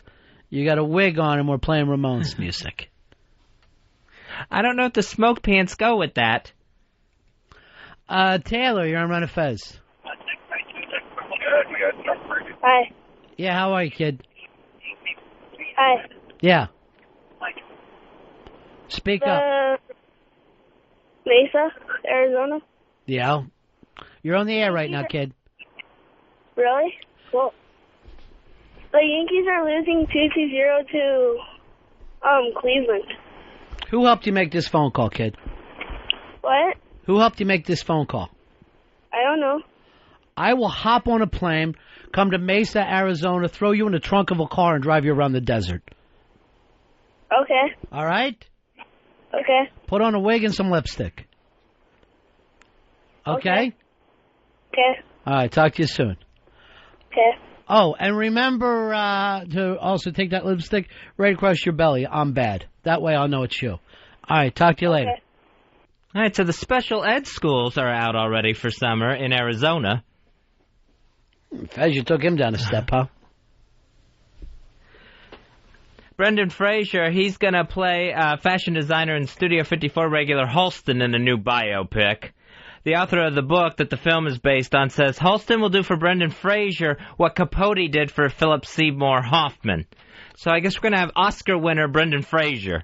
Well, the definitive film for Brendan Fraser was George of the Jungle. Let's face it, that's where he peaked. If Halston is played as a caveman, this may be the choice to go with here. Brendan Fraser. What has Halston done that you can make a movie about? I have no idea. This is going to be the biggest line in the movie. I need thread. Thread. Once he dresses Jackie O, it's pretty much all downhill from there, I think. That's going to be like the peak of the movie. The what of the movie? The peak. No, you want peak of the movie. I didn't even know he dressed Jackie O. I have heard the name Halston. But did he invent the halter top? Was that named after him? I don't think that was one of his, even. I don't even think he has that to run on. Hey, Dave. Dave, you're on Ron and Fez. Yeah, hey, Ron and Fez. I got to make a big objection here to your talk about music here because, man, you're taking some of the great bands from the 70s, the Boston and freaking Triumph. And, oh, by the way, Earl plays the worst song that Triumph made whenever you guys bring those guys up. But Dave, let me tell you right now. I heard you guys make. I mean, you play this group called the Pixies, and those guys suck, man. Dave, they're off key. They can't sing. Dave, the worst Triumph song is a tie with all of them. Here's your song. This going out to Dave in Missouri. This rock. Yeah, this is it, man. You guys there? Rock on, Dave. Yeah, man. I mean, you're talking about, Boston was shit, man. Yeah. Very Goodrow, what a great guitarist, man. The guy was great. I mean... Is this the kind of shit you think Dave says to his kids at night when he's drunk? We had Boston, Triumph, REO Speedwagon, Journey. It was a decade-long rape. A decade-long rape that took place on the airwaves. As a matter of fact, if I was getting raped, this is the song I would demand that the rapist play. Just so I could take my hate and focus on, put it on that for a while. That would be like when you're trying to meditate and you have something to fixate on. It would be this awful. So that while I'm getting banged in the ass, I could turn around and look at this giant rapist and say to him, is there anything else on the radio? This song is making me sick. It would annoy me more. She had a rotten day, so she hopes the DJ. We'll play your favorite song. You try to fucking play that shit in the morning without shooting yourself.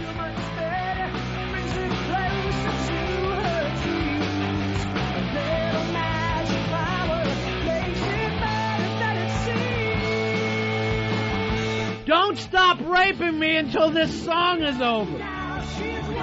Keep raping me so I forget. Goal!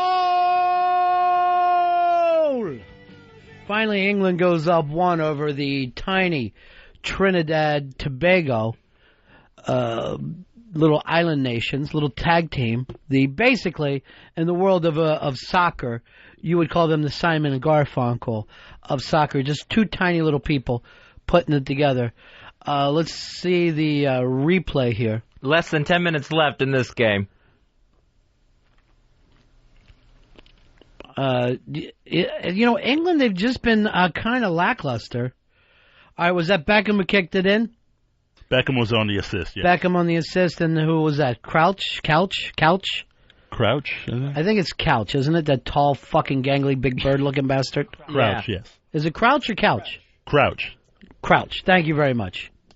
Pitsy, I got to depend on you, because I'm not going to get it with Earl, because if I make a mistake, he's just going to try to agree with me. And go, I often say couch instead of crouch. And then sometimes I act like I'm sitting on a crouch. Don't sit on the crouch, Earl. Earl, I want you to do this. I want you to go out of your way to go to yourself every day. I'm going to have my own thoughts. I'm not just going to agree with Ron. I always have my own thoughts. Yes, but they come 5 seconds after mine. I want your own thoughts to be yours.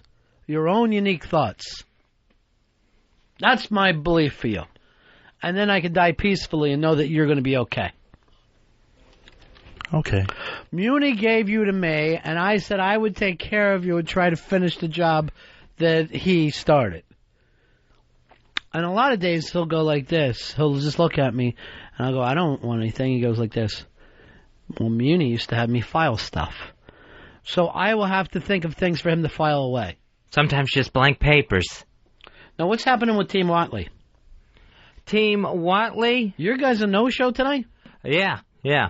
No Eastside Dave today. Does that mean it's over? The Eastside era is done? I don't know if it's over with or not.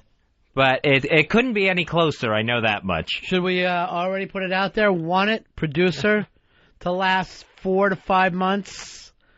Must be willing to have embarrassing stories from their life? I don't know if you can get away with this, but can you say redheads need not apply? So he's done. Redheads are out, huh? Interesting. Interesting. So I don't know where he stands right now. But I heard he's out. Earl, what's your feeling? I think I got to break in a new guy. You know what to get for Team Watley? Let's get another black guy. Let's fucking really stop acting like, oh, we got Earl, so we're done. Let's take it over to the next thing, and we have another black guy. I like to see DMX on Team Watley. That would be exciting. That would be good. He, with his Soul of the Man reality show coming on BET. Hey, by the way, where's Bronx Johnny today? Because Little Ecuador has got 2 wins now, I think. This little tiny Ecuador is unbelievable. What is it, Pitsy? They advanced to the second round already. So 2-0 puts you into the second round. Well, yeah, they have 6 points in their group, and so does Germany, and the other 2 teams can't catch up to that, so they both advanced already. Unbelievable. It's just incredible to me that these little countries can do so well for themselves. And now next game is going to be Ecuador against Germany. And I'm rooting for Ecuador, and you know why that is, Earl? Why? I'll give you 6 million reasons. 6 million. Maybe you think I should forget and just turn around and start back in Germany and act like everything's okay. That's like rooting for Dallas. So you're with me on this? He doesn't know what this is. I'm confused. Because, I mean, that's 6 million. First of all, I just want you to know that during World War II, Dallas did not have any Jews put to death. I know that you feel that way. But they killed the president. Well, much later. Really, much later. They probably tried. They just couldn't pull it off. Ziggy, you're on Ron and Fez. Hey, buddies. I was just wondering if we're going to have any sort of a celebration now that it's a day-free era. You know, think maybe we could have a big party to usher in the day-free zone. I'm going to tell you now, I feel kind of bad about it. I've gotten a lot of nice Dave emails supporting him yesterday, which is always the way it is when a guy is on his way out. So I don't want to have a celebration. I think that's in bad taste. But I do think a nice brunch and maybe chamber music. Just something not to celebrate, but to relax and act like, well, that bad taste is out of our mouth. The occasion's at least getting marked, kind of like a sorbet. What? What? I did two thoughts out of order there. All right, so the occasion's being marked with a sorbet. Earl, do me this favor. Get me menus. I want menus and a place. And I was thinking, Fez, maybe something outside. Maybe just like a little garden lunch. And just to say, and we're not going to be jumping up and down, yay, Dave's gone, but just feeling the comfort that Dave is gone. Now, let me check over with Pitsy, who's really the only one of us who understands world football. If England wins today, they'll have 6 points. They advance, right? Yeah, they will, because Trinidad has no points and Poland has no points, so there's no way for them to catch up, so they will advance. All right, Earl, when the game is over, I want you to let us know by playing Trinidad by Eddie Money, and that way we'll know that the game is done. But here's the thing. I'm going to ask you again, Pitsy, if you'll grab that mic. Has England, are they just kind of purposely slow starting? Like, you don't want to blow your nut out there in the early part of this? You want to take your time? I don't think so. I mean, I don't think they've come together as a team yet, you know? Like, they really haven't played that many warm-ups. So I feel like they're just starting off, you know? Everybody who bust Beckham, he's involved with both the goals they've scored in this game. But, I mean, they're going to be good. They're only going to get better. Okay, I'm going to believe you. Because, you know, with the U.S. eating ass like this, and now Brazil, you know, they're ready to get rid of Ronaldo that quickly. In Brazil, one bad game. I saw where he was getting called Heavy Ronaldo. I don't even know why. He's fat for a soccer player. See, what looks fit to us is considered fat in the rest of the world. I'm going, there must be some reason, like he's heavy-footed or something. I was trying to figure it out. No, he's much heavier than he was before. But he's not heavy to our American eyes. Tara, you're on Ron and Fez. Yeah, I was wondering if you could get the black guy that sold Eastside Dave's Coke to be your new producer. Oh, so we get that homeless guy as new producer. Yeah. Not a bad idea. All right. Let's just leave Cokes and a business card. England back up 2-0 now. Who scored that one, Pitsy? I'm not sure. Wait, that Crouch is a big fucking monster. He's 6'3". Look at it. He's so gangly. He looks like he should be attacking the 9/11 widows in a book. Gerard scored the goal, number 4. Oh, Gerard. Is he the captain, Earl? Team captain? I'm not sure. I think. Wow, that was a hell of a goal, too. What's your name? That's left-footed, too. Tough shot. Right in the corner of the net. Pitsy, you were right. England was going to get better as we went. I mean, instantly. Pitsy is dynamite. Dynamite. He gets this thing. I honestly want Pitsy to work with XM, and I think he should be thinking sports, Earl. To me, Pitsy's the sports guy. Sports guy! And we should be thinking in that direction. I want Pitsy, and then I will know the game is over, because we're in stoppage time. I will know the game is over when I hear Trinidad by Eddie Money. Here is Craig. Craig, you're on Ron and Fez. Hey, Craig. Hi, how are you? Good. I want to pitch myself for Dave's job. Fez, are you ready to start taking resumes for Team Watley or no? I am not to that point yet. Oh, come on, Fezzy. I want to be on your team. I'm going to tell you right now, I'm at that point. What about you, Earl? You've got to answer questions, Earl. You got to be part of the fucking Earl. show. You can. Or I'm going to be taking 2 resumes. I don't know much about production, but I'm smart. I'm creative. I have my own little comedy routine. All right, let's hear your comedy. Help me out, Earl. I'll be perfect. Let me hear your comedy, Craig. No. What was that last thing? No? Then bing. That's how quickly I get rid of producers who say no, Fez. It happens that fast. Yeah, that might as well be in bold print at the top of his resume. No. Not going to happen. Scott, you're on Ron and Fez. Hey, Ronnie. Hey, I must be the last to know. What happened to Eastside Dave? I didn't know anything about it. Eastside Dave, I thought I was under the impression was because some stuff that happened off air here, something that happened in his free time, had him out. But Fez, you're holding on as if there's some hope for him. Yeah, I'm going to have another talk with Eastside Dave after this show today. Is it up to you now? I thought this was far above our heads. Yeah, I don't think it's in my hands, but I still want to have another talk with him. Well, what's your point? Just you're curious, you're a part of this. I have to wait and see before I make my recommendation after I talk to him. My final recommendation. So you're making recommendations. I had no idea because I haven't even been called in. I don't seem like I'm part of the decision-making process. All right, Wiki, I see how it goes. You're splitting up me and Fez, working your little mind games. Well, that works against us. I've seen it time and time again. Well played, my friend, well played. My opinion after yesterday's show was done, out. Good. I've still got the same opinion. Earl, what about you? Out. I knew you would agree with me. See, that's what he was worried about earlier. When he wouldn't give an answer, it's because he wanted to agree, but he was thinking, what else can I do? No, just a few minutes ago, the second you asked that question, my headphones blew out. I couldn't hear a thing, so that's why I said nothing. Sure you did. Sure you did. Phil, you're on Ron and Fez. Yeah, Fez, I got the perfect guy for you that'll tie you up with Ronnie on your team, Tuttle. The fear that just went up my spine when I heard that Fez could be picking up Tuttle. Earl, you would be in huge problems here if we go Tuttle. All right, E-Rock is saying no to Tuttle. He hates him. E-Rock hates Tuttle like there's no tomorrow. And he literally came running across, came to the window, and was going, no. Tuttle's the hardcore producer. I don't know what's to hate about him. Producer or intern? Oh, yeah. Has he ever made it to being a producer? Is he a producer for the Monsters now, or is he a part-time producer? Part-time producer. So in that whole nether region, that in-between land of not intern, not producer. Isn't nether regions down there near the balls? Oh, is it?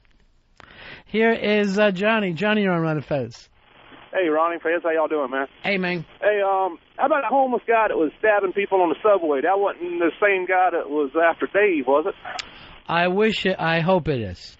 If I find out that Dave goes down there, gives up a Coke, and gets stabbed to death, I'll be very, very happy. Here's Isaac. Isaac, you're on Ron and Fez. Hey, it's Isaac.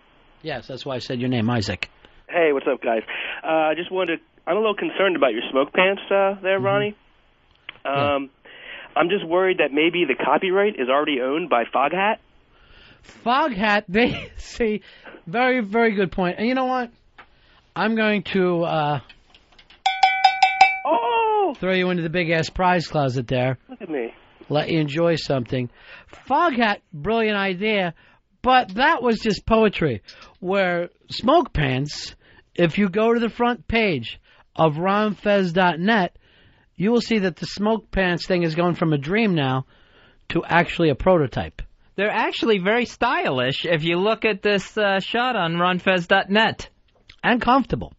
And no matter how much weight you gain, Fezzy, or lose, the Smoke Pants will fit, and fit perfectly, because they're made from smoke.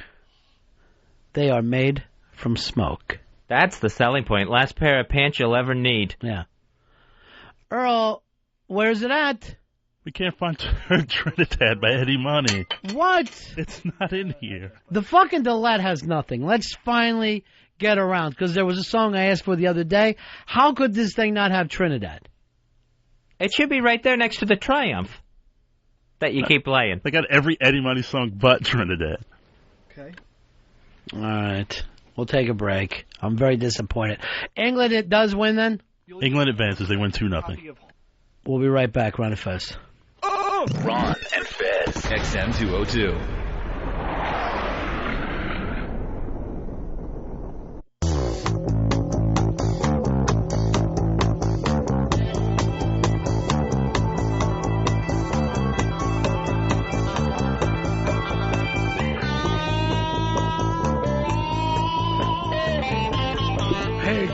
if you like Foghat, you'll love Smoke Pants.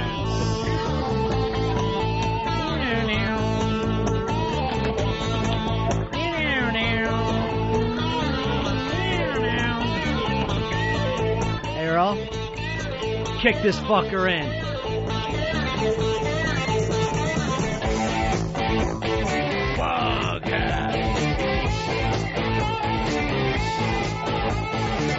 I don't want you cook my bread.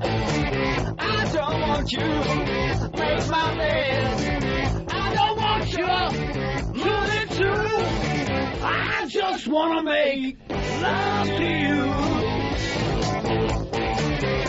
Fez, what if we get a Foghat tribute band? You can still wear a wig if you want. All right. As long as I get to wear a funny wig, I'm in. I don't want you sad and blue. I just want to make love to you. White British boys ripping off the blues. It's Foghat. Coming soon, Smoke Pants. I can tell by the way that you baby talk. I can see by the way that you switch and walk.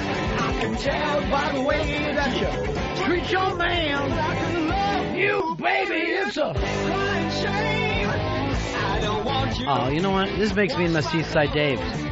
I don't want you not keep a home. I don't want you to be true.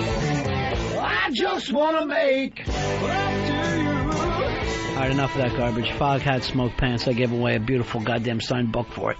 Something remotely makes me giggle when I give away a signed book. NFL Commissioner Paul Tagliabue says he is determined to get an NFL team back in the Los Angeles area. Yeah, well, I got a perfect team for them. They're called the Rams. They were there. I know, it seems weird when the commissioner says he's determined and there's not even an ownership group. His meetings in L.A. were to try to put together people that might come together as a group and purchase a team. So it's so far away. I don't think that the problem is purchasing a team, as somebody coming up with the money for that. They don't want to build a new stadium. This is going to be called the team with no stadium, or the team with the really old 1950s stadium. Because that's all they've ever had is the Coliseum, right? Yeah. So, and he says so he also has to work out things with Southern Cal, since, you know, they're the other team that plays in the Coliseum. We do not want this. It's not going to work out. No owner is going to stay. Get the fucking stadium like everybody else, and then you get the team. You're not going to go back to the Coliseum. Yeah, they had some cockamamie plan to like refit the old Coliseum to make. I'm like, why don't you just build a new stadium? Which would cost almost as much as a new stadium. Here's the situation. The city of Los Angeles doesn't care. They do not care whether they have a football team or not. I've never heard any outrage coming out of there. It just doesn't matter. If there was any desire whatsoever, it would be multiple ownership groups going to Tagliabue saying, please let us do this, give us back a team. Not the other way around of Tagliabue trying to get people together. Well, the ownership people, and there's plenty of people who have money that would want to be part of this, they know they're not going to get a stadium. And you're not going to make big money in the Coliseum. If Los Angeles gets a team, I just hope they pick some. They're not going to be the Rams again, obviously. Why not? Why can't we have two Rams in the league? The Rough Riders are able to pull it up in Canadian football. They won't do it in the NFL. Why not? We're all the Rams. It's Rams versus Rams. So I hope it's just something more contemporary, like the Los Angeles Paparazzi or something like that. Or the Los Angeles Alcoholic Celebrities. Something that really screams L.A. Hey, James, you're on Ron and Fez. Hey, buddies, how we doing? Out here in Los Angeles, it's a beautiful day today. Nice to hear about it. Just want to let you know, people do not care about football out here. I mean, and if they do, it's just bandwagon fans. You know, when you go out to a bar, you're going to see a ton of Packer fans, a ton of Steeler fans. There are no true LA football fans, and I just don't see a team getting over here. It's like when the Raiders were playing at the Coliseum, they could not fill that place up. It started to look like arena ball where they were closing off parts of the stadium. Well, not just that, Ronnie, but the Coliseum's always kind of been in an area that some people would consider not that desirable, but Right. it's cleaned up. It's gotten a lot better, and the new plan is to, within the facade of this place that's held 2 Olympics, the 32 and the 84 Olympics, they want to put a brand new, setup with all the luxury boxes and bring the team in, but no public tax dollars. Why don't they do that, and then they'll get the team? Because everybody wants the number 2 market to have a team. Or somebody's got to make a call to Marge Schott and get her to bring the Rams back. Well, it's not Marge Schott, but you're right. You guys are not. You guys are really not football fans at all. Marge Schott owned the Cincinnati Reds, and they couldn't draw. I mean, didn't they win a Super Bowl as the LA Raiders too? And they didn't draw fans then. It was a championship year. Yeah, they did not draw fans. It just didn't happen. They were showing one time guys were bowling in the stands. They had enough room to set up an alley and start bowling. Here's Dave. Dave, you're on Ron and Fez. Hey, buddies. According to ESPN and everyone, they're trying to say about the conspiracy theory that the reason why Houston bypassed Reggie Bush to go to the Saints, they're talking about the Saints already have some kind of deal linked in with L.A. And then after the draft, the GM from the Houston Texans ends up working for the NFL. I don't know how true it is or anything in depth about it, but that's the rumor going around. All right, there you go with it, Fezzy. Why not? Are the Saints going to be able to play in New Orleans this year? Yeah, they're going to be back in the Superdome. Because might not be a bad idea to throw them out a couple of games and see if anybody in L.A. shows up. Yeah, with the Saints going to L.A., this Tagliabue, he has talked about on more than one occasion having 2 teams in the L.A. market, getting 2 teams there. Yeah, we had that, the Rams and the Raiders, and they both left. That'll be the name of the team, the Los Angeles team that's getting ready to leave to another market. Hey, Blue Balls, you're on the air. Yeah, hey, I wanted to tell you there's still a lot of fans of the Rams in L.A. I saw a bunch of them when I drive a truck and I stopped at a rest area. They were on their way to the game out in Phoenix last year, and I talked to some of them, and they said, there's still a lot of them that still follow the Rams, even though they're in St. Louis. The L.A. Rams always drew in Los Angeles. It was a great franchise.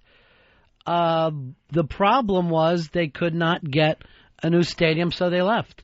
These people love to sell their luxury boxes. Colin, you're on Ron and Fez. How you doing? Yeah.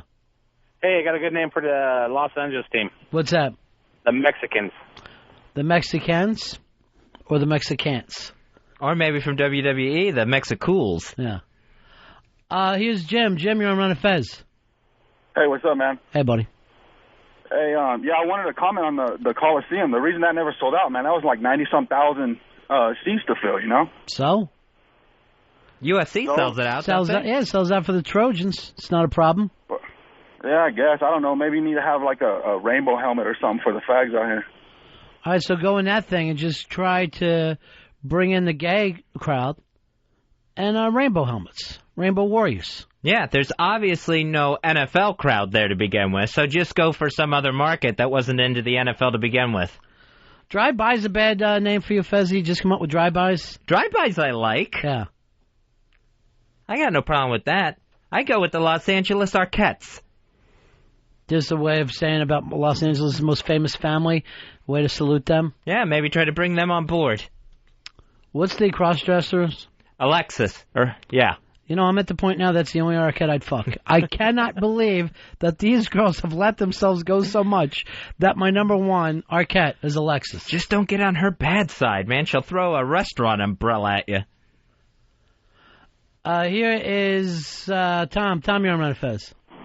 Yeah, guys, I was going to tell you, the New Orleans Saints, it's almost a done deal. They're going to Los Angeles. They're the only team in the NFL that is state subsidized. And the owner, he wants to go so bad he can't stand it. He's done he hates New Orleans and they hate him. I mean, there's a passionate hate that he has for them. And remember when he bought that team, he seemed like he was Mr. New Orleans. He was doing the funny dances on the sidelines. Yeah, as soon as Katrina hit and the roof came off the Superdome, he was trying to get that team out of town. The real Blue Balls. How are you, buddy? Hey, buddies. How you doing? Yeah. See, the reason that we have the Rams here in St. Louis is because we built the stadium first. We sold a bunch of PSLs and had a nice, big, fat check of public money and lured the Rams away from L.A. By the way, I just made a tuna fish sandwich, Dave. You're in trouble. It really is all about money. These greedy owners, if you gave them a check, they would shoot their own children. They would do it every single time. Now, in St. Louis, they built a stadium that he could sell the luxury boxes in.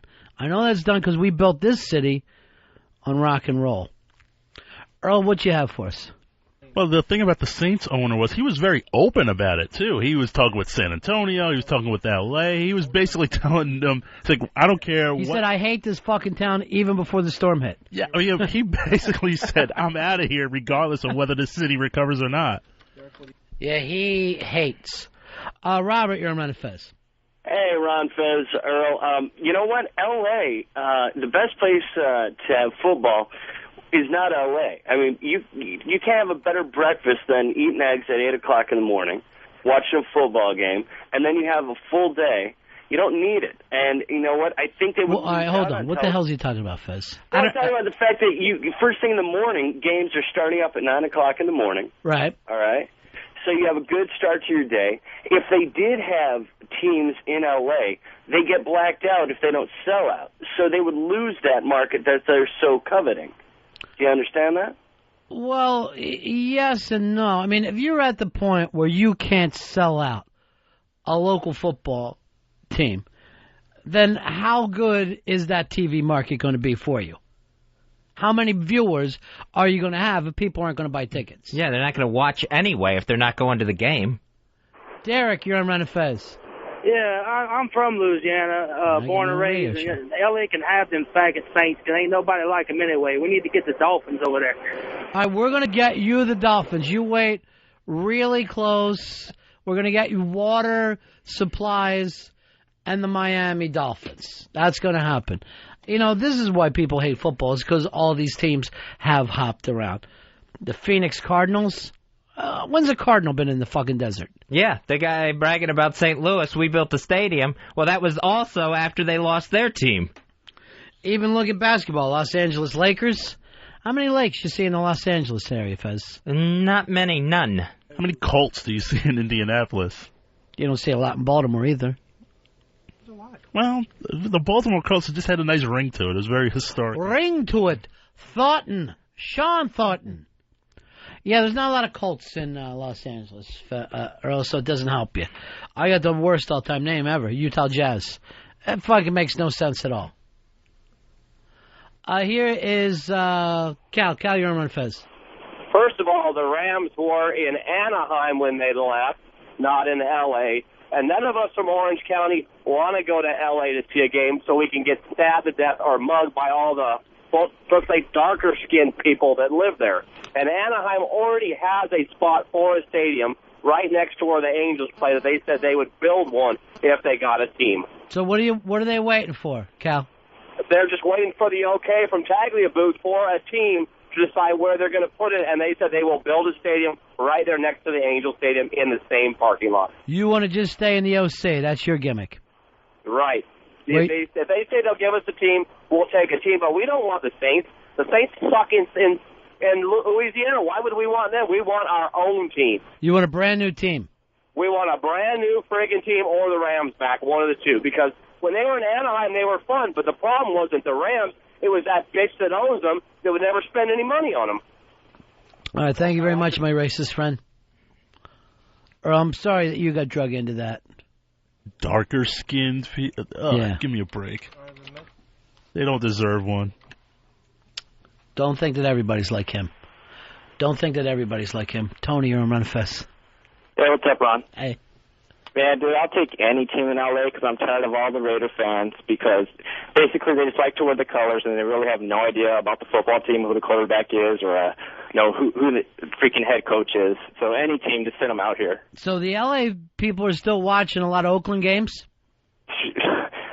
I don't know if you noticed, but there's a couple of Mexicans out in L.A., mm-hmm. and they like to wear the silver and black, and that's pretty much what they just, represent, the silver and black. But when you ask them about who's on the team, it's, Bo Jackson still. They're still in the... I got news for you. In terms of look, you can't beat the black and silver. It's a fucking great look. It's a great helmet. There's something about that Raiders. And it's awful when you see them losing. When they have these bad things and they're not good enough for you even to hate or fear, it's a sad thing over football. Nothing looks more pathetic than the Raiders fans after they've gotten blown out because they look kind of silly in the shoulder pads and makeup to begin with, and then it looks even more pathetic that they're frowning through it. And they got the best section in football, the black hole. What's a better section? Bill, you're on Ron and Fez. Hey, they got to move him back to L.A. They can't sell out a game in Oakland. You guys look at the people who are trying to go. They can't afford those tickets. Spanos raised it too much. Go back to L.A. When you really did look back at the 70s Raiders, and that's when they were kind of at their prime, and you saw the stadium was smaller, the people looked like normal people, it wasn't like a real corporate thing. It's real. The game has changed so much with the type of people to go to games. You don't really see the old-style football fan at games anymore. People look like they should almost be wearing suits in there again. You can't get a ticket. Yeah, you look at that footage. It was very blue-collar, too. It was just it was blue-collar. Black guys and white guys together, just real, working-class people. Now it's a whole fucking different gimmick. It's a whole different gimmick. Here's Mike. Mike, you're on Ron and Fez. Hey, Ron. I just wanted to call in. You were talking about there aren't any Colts in Baltimore. What about the Preakness? I didn't think of that. The Preakness, they have tiny baby fucking horses. Little colts come out and run around. The only Colts you have in Baltimore are Colt 45s. That's all you have. Add that to the name. Bob, you're on the Ron and Fez show. Hey, man, what's happening? I just wanted to say that not all Southerners are racist, and Earl, I'm sorry you have to put up with all that horse shit. And you're right, the games have changed a lot. White people are so scared of black people. I heard that, Bob. Hey, I'm telling you what. You did the N-word under your breath. I heard you. Hey, I'm trying to give chops to Earl. That's all. Chops. White people are so scared. What does that mean? Chopping cotton? Is that where that's coming from? No, sir. No, sir, not at all. Right. Maybe I should have said props. That would have sounded better, wouldn't it? Props. like the props of the boats that brought his people over from Africa. White people are so scared of black people. You sicken me, sir. I tell you what, you can't win some days. Yeah, you can't win like the Civil War. I understand. White people are so scared of black people. Well, he's just like you, Bob. He's every bit just like you. Well, except for a little more agreeable. That's the only difference between Earl and everything else, everybody else. Hey, Jeremy, you're on Ron and Fez. Yeah, I used to have tickets to the Indianapolis Colts game, and I'd go sit upstairs with the real fans because the fans downstairs would be reading the Sunday paper rather than watching the game. Yeah, more of a social event, I guess. Let's meet on Sunday. We'll have our brunch and then go to the game. Here's Robert. Robert, you're on Ron and Fez. Yeah, I got a question. I miss Dave. Me too. And I just want to know why what he done off the air had anything to do with his job in the station while he's on the air. Yeah, I don't like his puppet. I thought that was ridiculous. Right. But what he does in his own time when he's not on the air, why has that got anything to do with his job there? Well, let me put it this way. It would be fine unless, let's suppose, he was bothering listeners. Well, which one of you don't bother listeners at some point in time? I love all of you. I love all of you. And No, I meant off air. There was a thing of harassment came up. Are you like going to their house or something? Or something, yeah. Or something. Okay. Well, maybe it would be fair if the rest of us to know exactly what's behind the whole thing. No, I don't think it's fair at all, sir. As a matter of fact, I think you've put his position in jeopardy by pulling it out in the sunshine. Well, I feel like he was very close to coming back before this call. I think this is a case of a listener harassing us. Word is that Britney Spears is out with Madonna since Britney's no longer studying the Kabbalah. And Lindsay Lohan is in as Madonna's new pupil, her latest religious pupil, getting taught in the ways of the Kabbalah. It's almost like a Sith Lord, where there's the teacher and the apprentice, but there's never more than two of them at this point. Yeah, well, probably there's a lot of other people involved that aren't famous. I'm sure that other people deal with this that aren't exactly famous. Seems like when Madonna takes on a protege, they're already famous. Or we don't hear about the ones that aren't. It's like when John Mayer was in here yesterday, and acting like if he dates a famous girl, that's all over the news. But if he just bangs some girl down the street, who even brings it up to him? They're never going to say, hey, guess who's dating a beautician? Chachi. Hey, Steve. Steve, you're on Ron and Fez. Yeah. Hey, buddy. Hey, buddy. I'm the lead designer of the smoke pants at BJB Enterprises. Congratulations. It seems like we're making some real progress. We're making some real progress. I know a lot of people have had concerns with, some of the features of them and the colors and stuff. We offer them in 4 colors. Mm-hmm. Light, haze, burnt, char. Nice. And Fez was concerned with hygiene. Sitting on the park benches and stuff. Right. Sitting was my big issue. Well, we invented the secondary hygienic genital smoke pouch. So it's a smaller smoke pouch inside the smoke pants. Fezzy, this is all moving every day. New ideas for smoke pants. I was glad to hear about more colors, because if it's just going to be white smoke, we are going to need something to wear past Labor Day. Right. I think we're ready to alert the media. I think you ought to get a press release out to the media and act like it's already happening. Well, we are drafting a press release now. Good. We got a few more tests to go through. Today we're testing the smoke bikini. And there's a lot of developments in that. Start small. Very, very exciting. Well, we're starting small for sure. We're doing it, Steve. We're really doing it this time. Talk to you later, buddy. We really are. We're chasing our dreams. We're chasing our dreams in America. Yes. And I can't wait to tell the man to kiss my ass. Fez, I got this coming together just as the film I'm executive producing is being ready to roll out. Gap. So it's like a perfect storm of money that's going to be coming my way. You've got that hot new director, that hot old director, Paul Lowe, doing Gap. And if anyone wants to check out a prototype photo of what smoke pants would look like, you can go to ronfez.net. It's right there on the cover page. Yeah, I can't wait, Fuzzy. I cannot wait. Clint Eastwood, he's going to receive a Golden Boot Award. Here, today? No, not here. Because I would really love to meet him.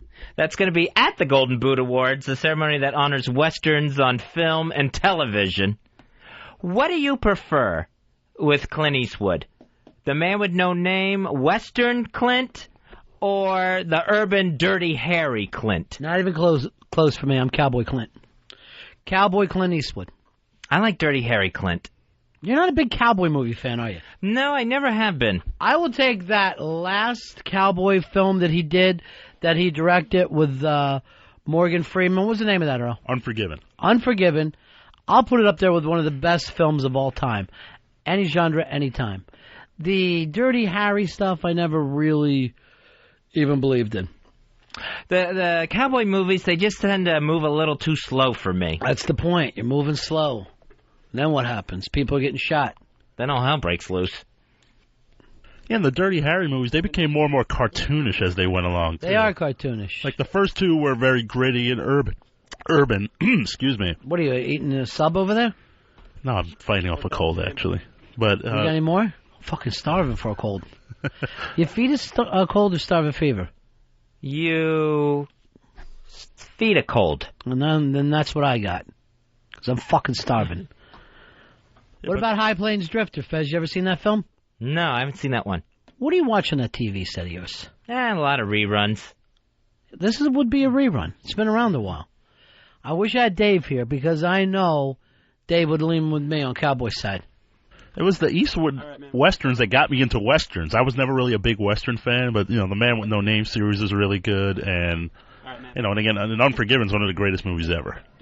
Dirty Harry? Oh, Earl, you said that this time only 3 minutes after me. No. So you are really, it's not so much that you're not still agreeing, but you're agreeing later. And that is what I'm impressed with. You're waiting 2-3 minutes and then coming out with the agreement. Dave, you're on Ron and Fez. Dave.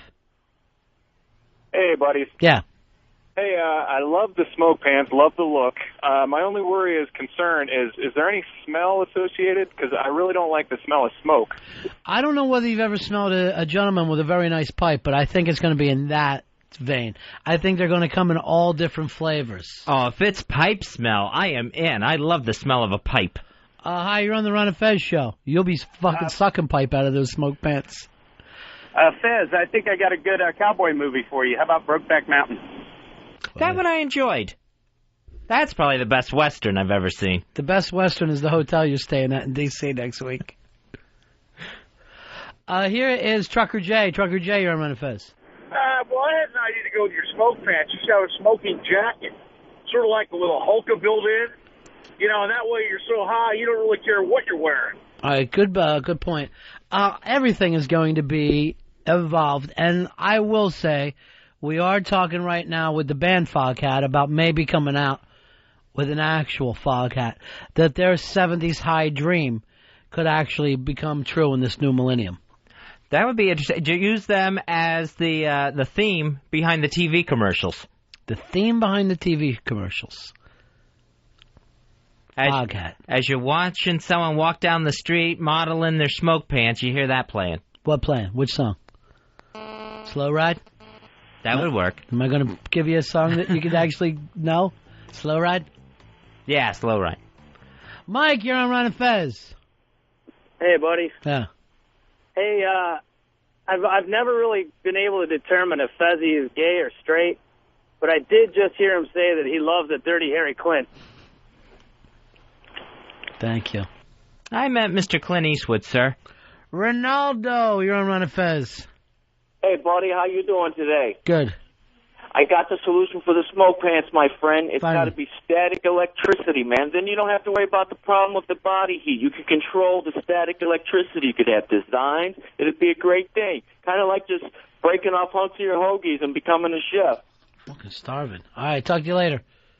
I like the idea of what's happening here. I think people are all starting to pull in together. We'll take a break, Ron and Fez. Ron Bennington, Fez Wadley, The Ron and Fez Show. XM 202.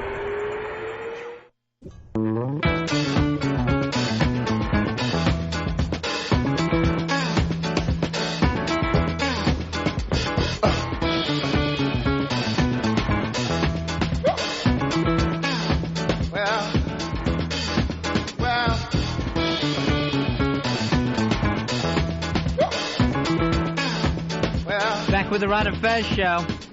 Our pal Ice Cream Girl checked in. She was asking everyone around the New York, New Jersey area to stop by and say hi to her at work. She's working at Tiffany's Diner, Route 17 South in Ramsey, New Jersey. If you want to stop in and say hi to Ice Cream Girl. Earl, you going over for a sandwich? I might pop over the weekend, yeah. I might go over for an ice cream float. I'm just more in the mood for a nice tall lemonade. One of Andy Warhol's signature silver wigs is being auctioned off. It's expected to bring in at least $4,000. They think it'll bring in between $4,000 and $6,000 altogether when this thing gets auctioned off. Andy Warhol, that may be the worst out of anybody's wig. Out of all the bad hair pieces that celebrities have tried, that one may be the worst. Andy's wig? Yeah. It's worth $4,000, my friend. It must be something. I think if there's one worse, it might be Sam Donaldson's, where his is so slick and tight to his head, it looks like they just went ahead and painted black paint across his scalp. Where is Sam Donaldson? I haven't seen him in a long time. I think he still does maybe a Sunday morning show on ABC, but I don't know for sure. I don't think so, because he did used to do the one that what's the Greek guy took over? Oh, Stephanopoulos. Yeah. This week on ABC. Sam, I haven't heard about since that kid murdered those people on his ranch. He came back to his ranch and found dead people there. And they ended up arresting that kid. The kid was found guilty. Yeah. So other than the dead people on his ranch, I haven't seen much of Sam. Me neither, Fez.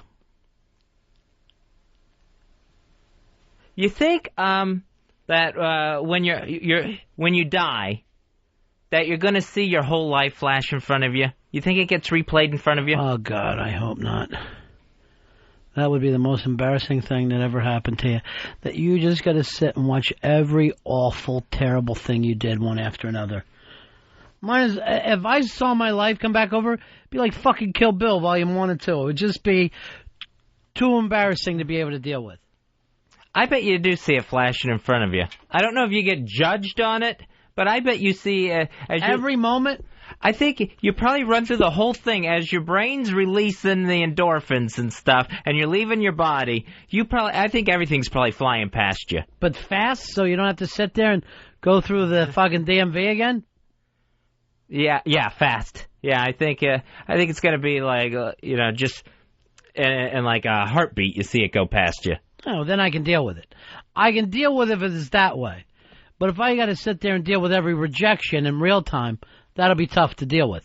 Almost like it's subliminal as it goes by. You know what you're seeing. You're just having trouble seeing it. It's going really fast. Well, then that's the way it is now when you think about your life. You'll just get the same feeling that you have right this second when you go, what has my life been like? Now, if you do have to go look at scenes like at Defending Your Life, that Albert Brooks movie, that's rough. No, that movie. That movie is actually, it's a comedy, but it's painful to think that you would ever have to go back and go, here you are at age 7, pushing a girl off a bike. I mean, you can't fucking defend that, other than saying I was a kid. That's your only defense. He had to look at 9 days. I can't imagine. I would spend the eternity looking at days. Do you even have a totally proud day where you say, here's a day that I really acted above what a human should do? No, I don't think I have one of those. I mean, I have those moments where I could have.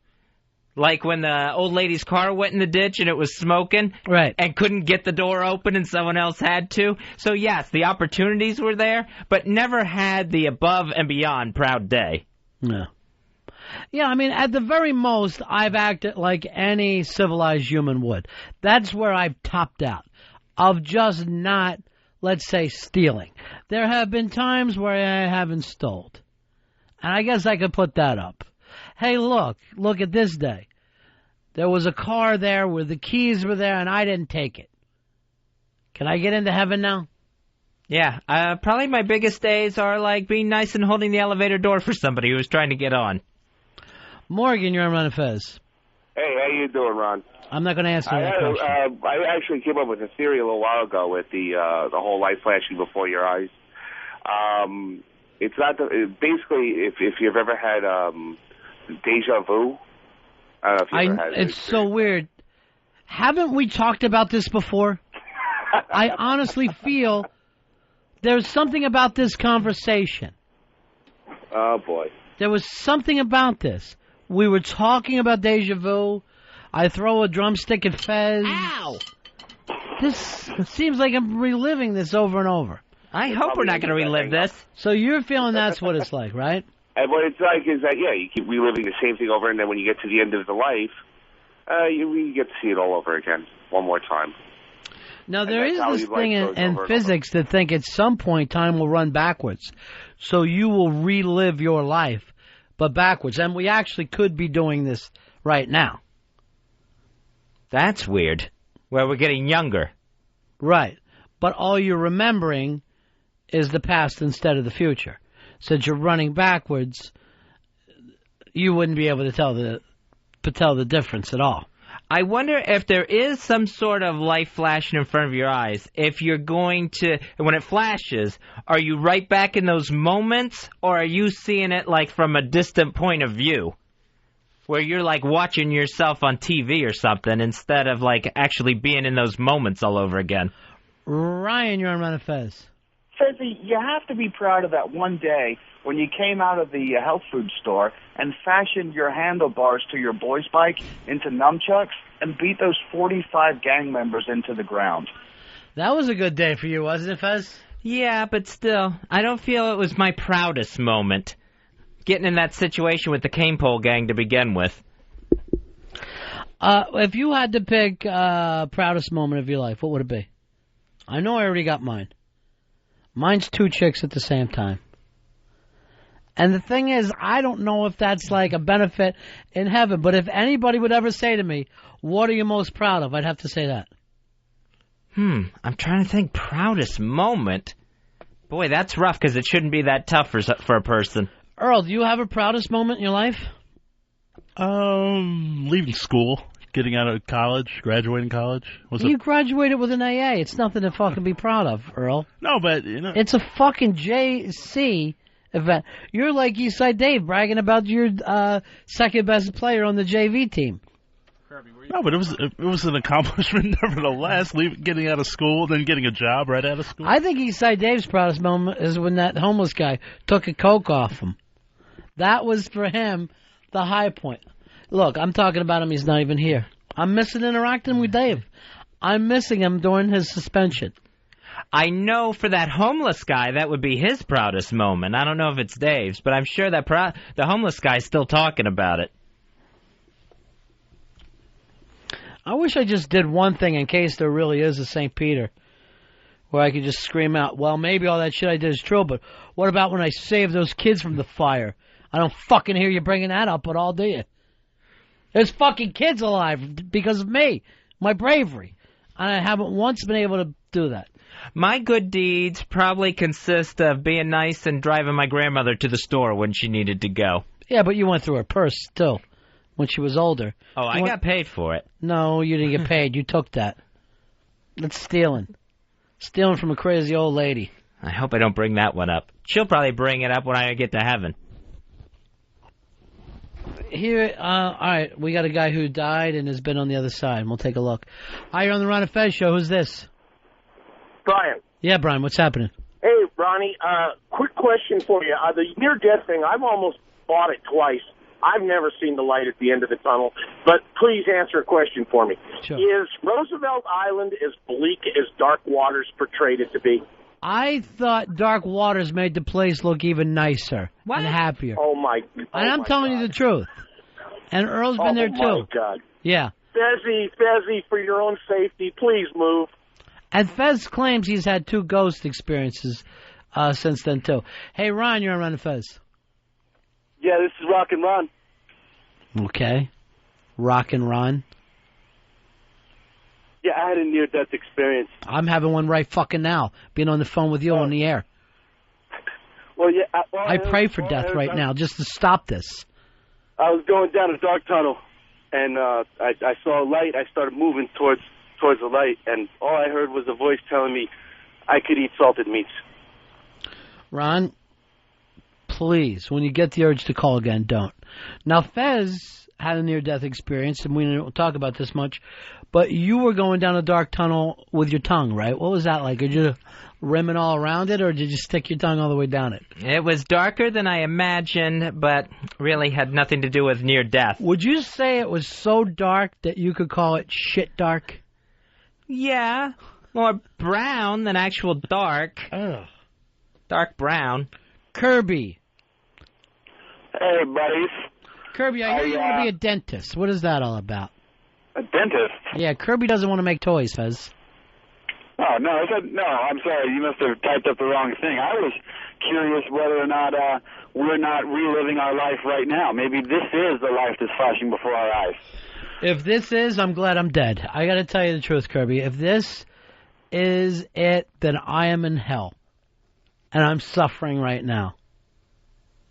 I just think if we were dead, this thing would move a little faster. Why? Do you think the death is so nice?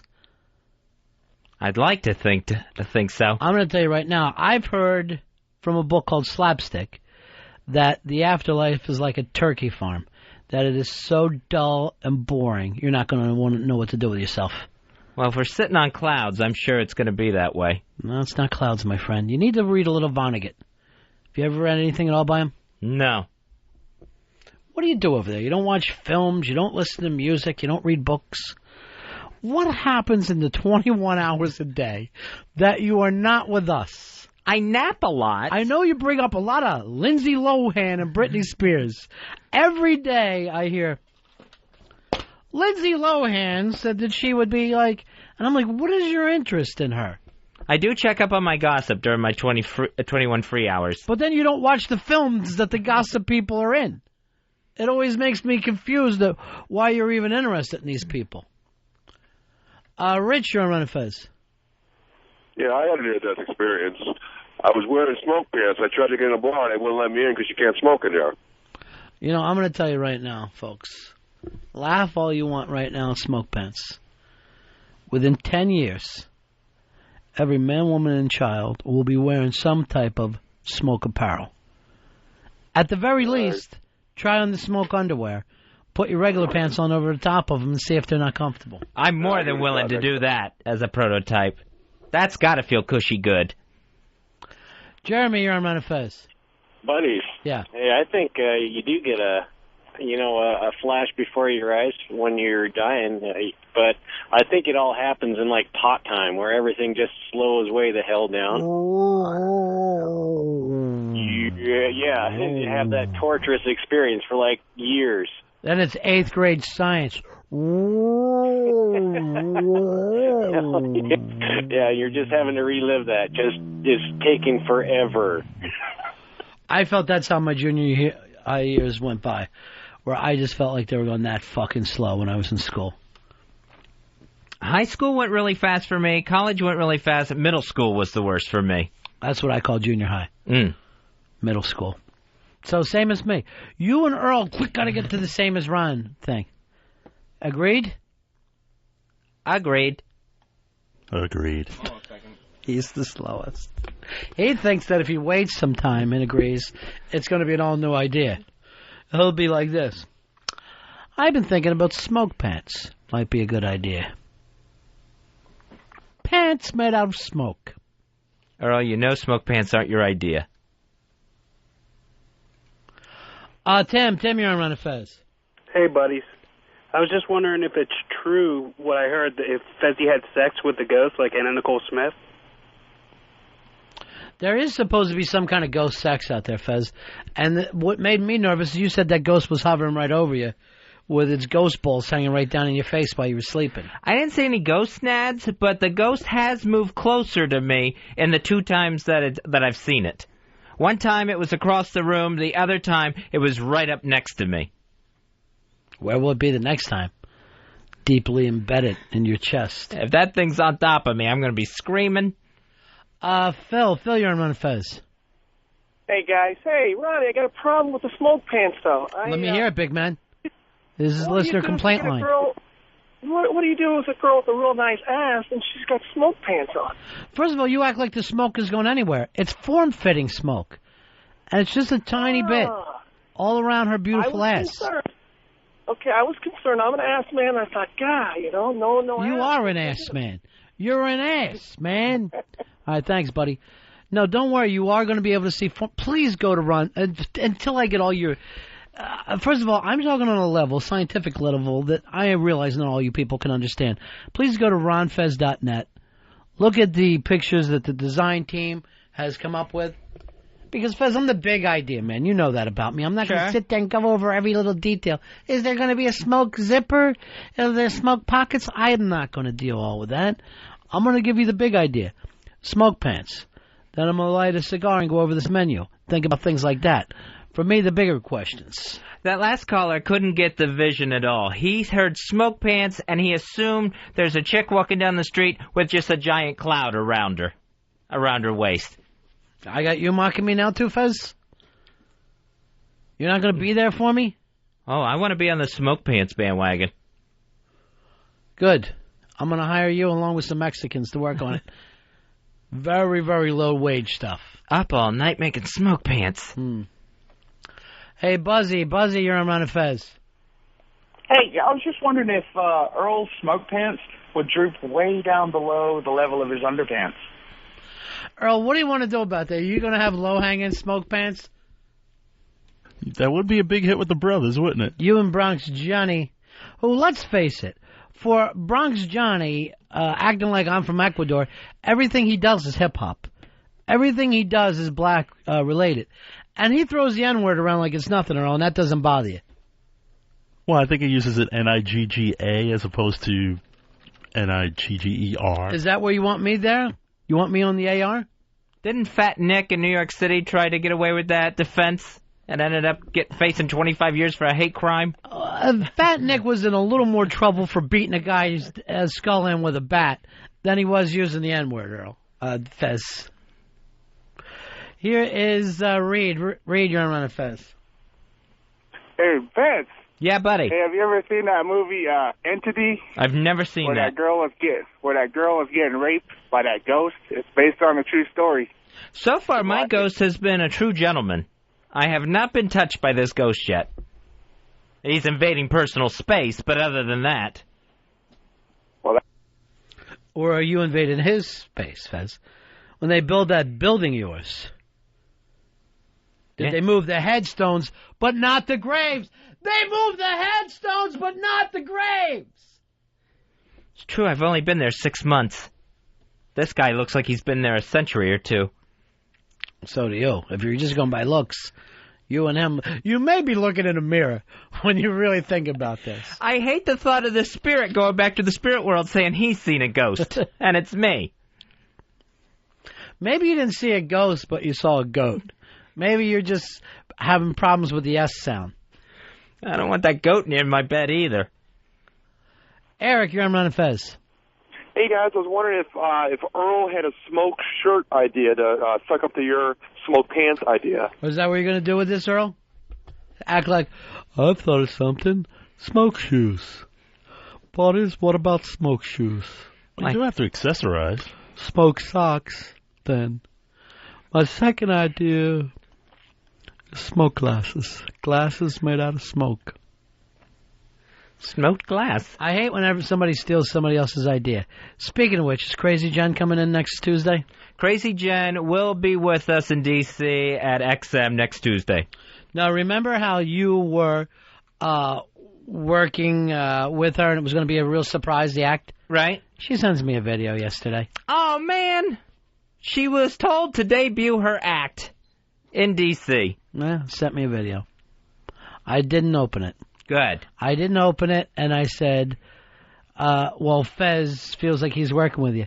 And she said to me, I like it better when you do because you tell me what I do wrong. Fez just says everything is great. And he doesn't act like that in real life. So she feels like you're setting her up. Now, I haven't watched this yet, Fez, but she's nervous. So I need you to contact her. Yeah, I will take care of that. And don't watch it. I want you to see this act live and in person in D.C. next Tuesday. Do me a favor. Call her tonight for an hour.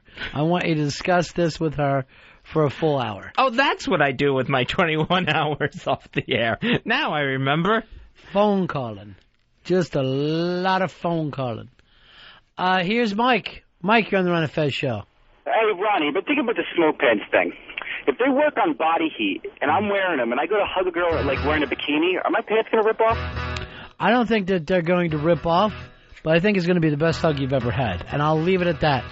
That the hugging in the future and the smoke pants future is going to be fantastic.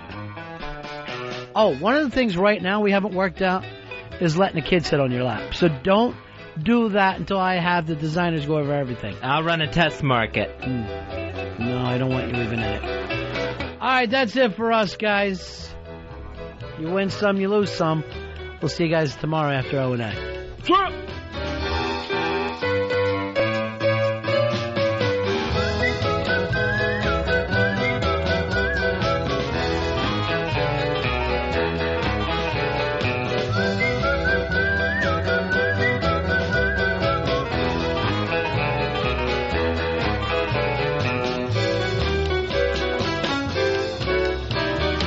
The Ron and Fez Show. XM 202.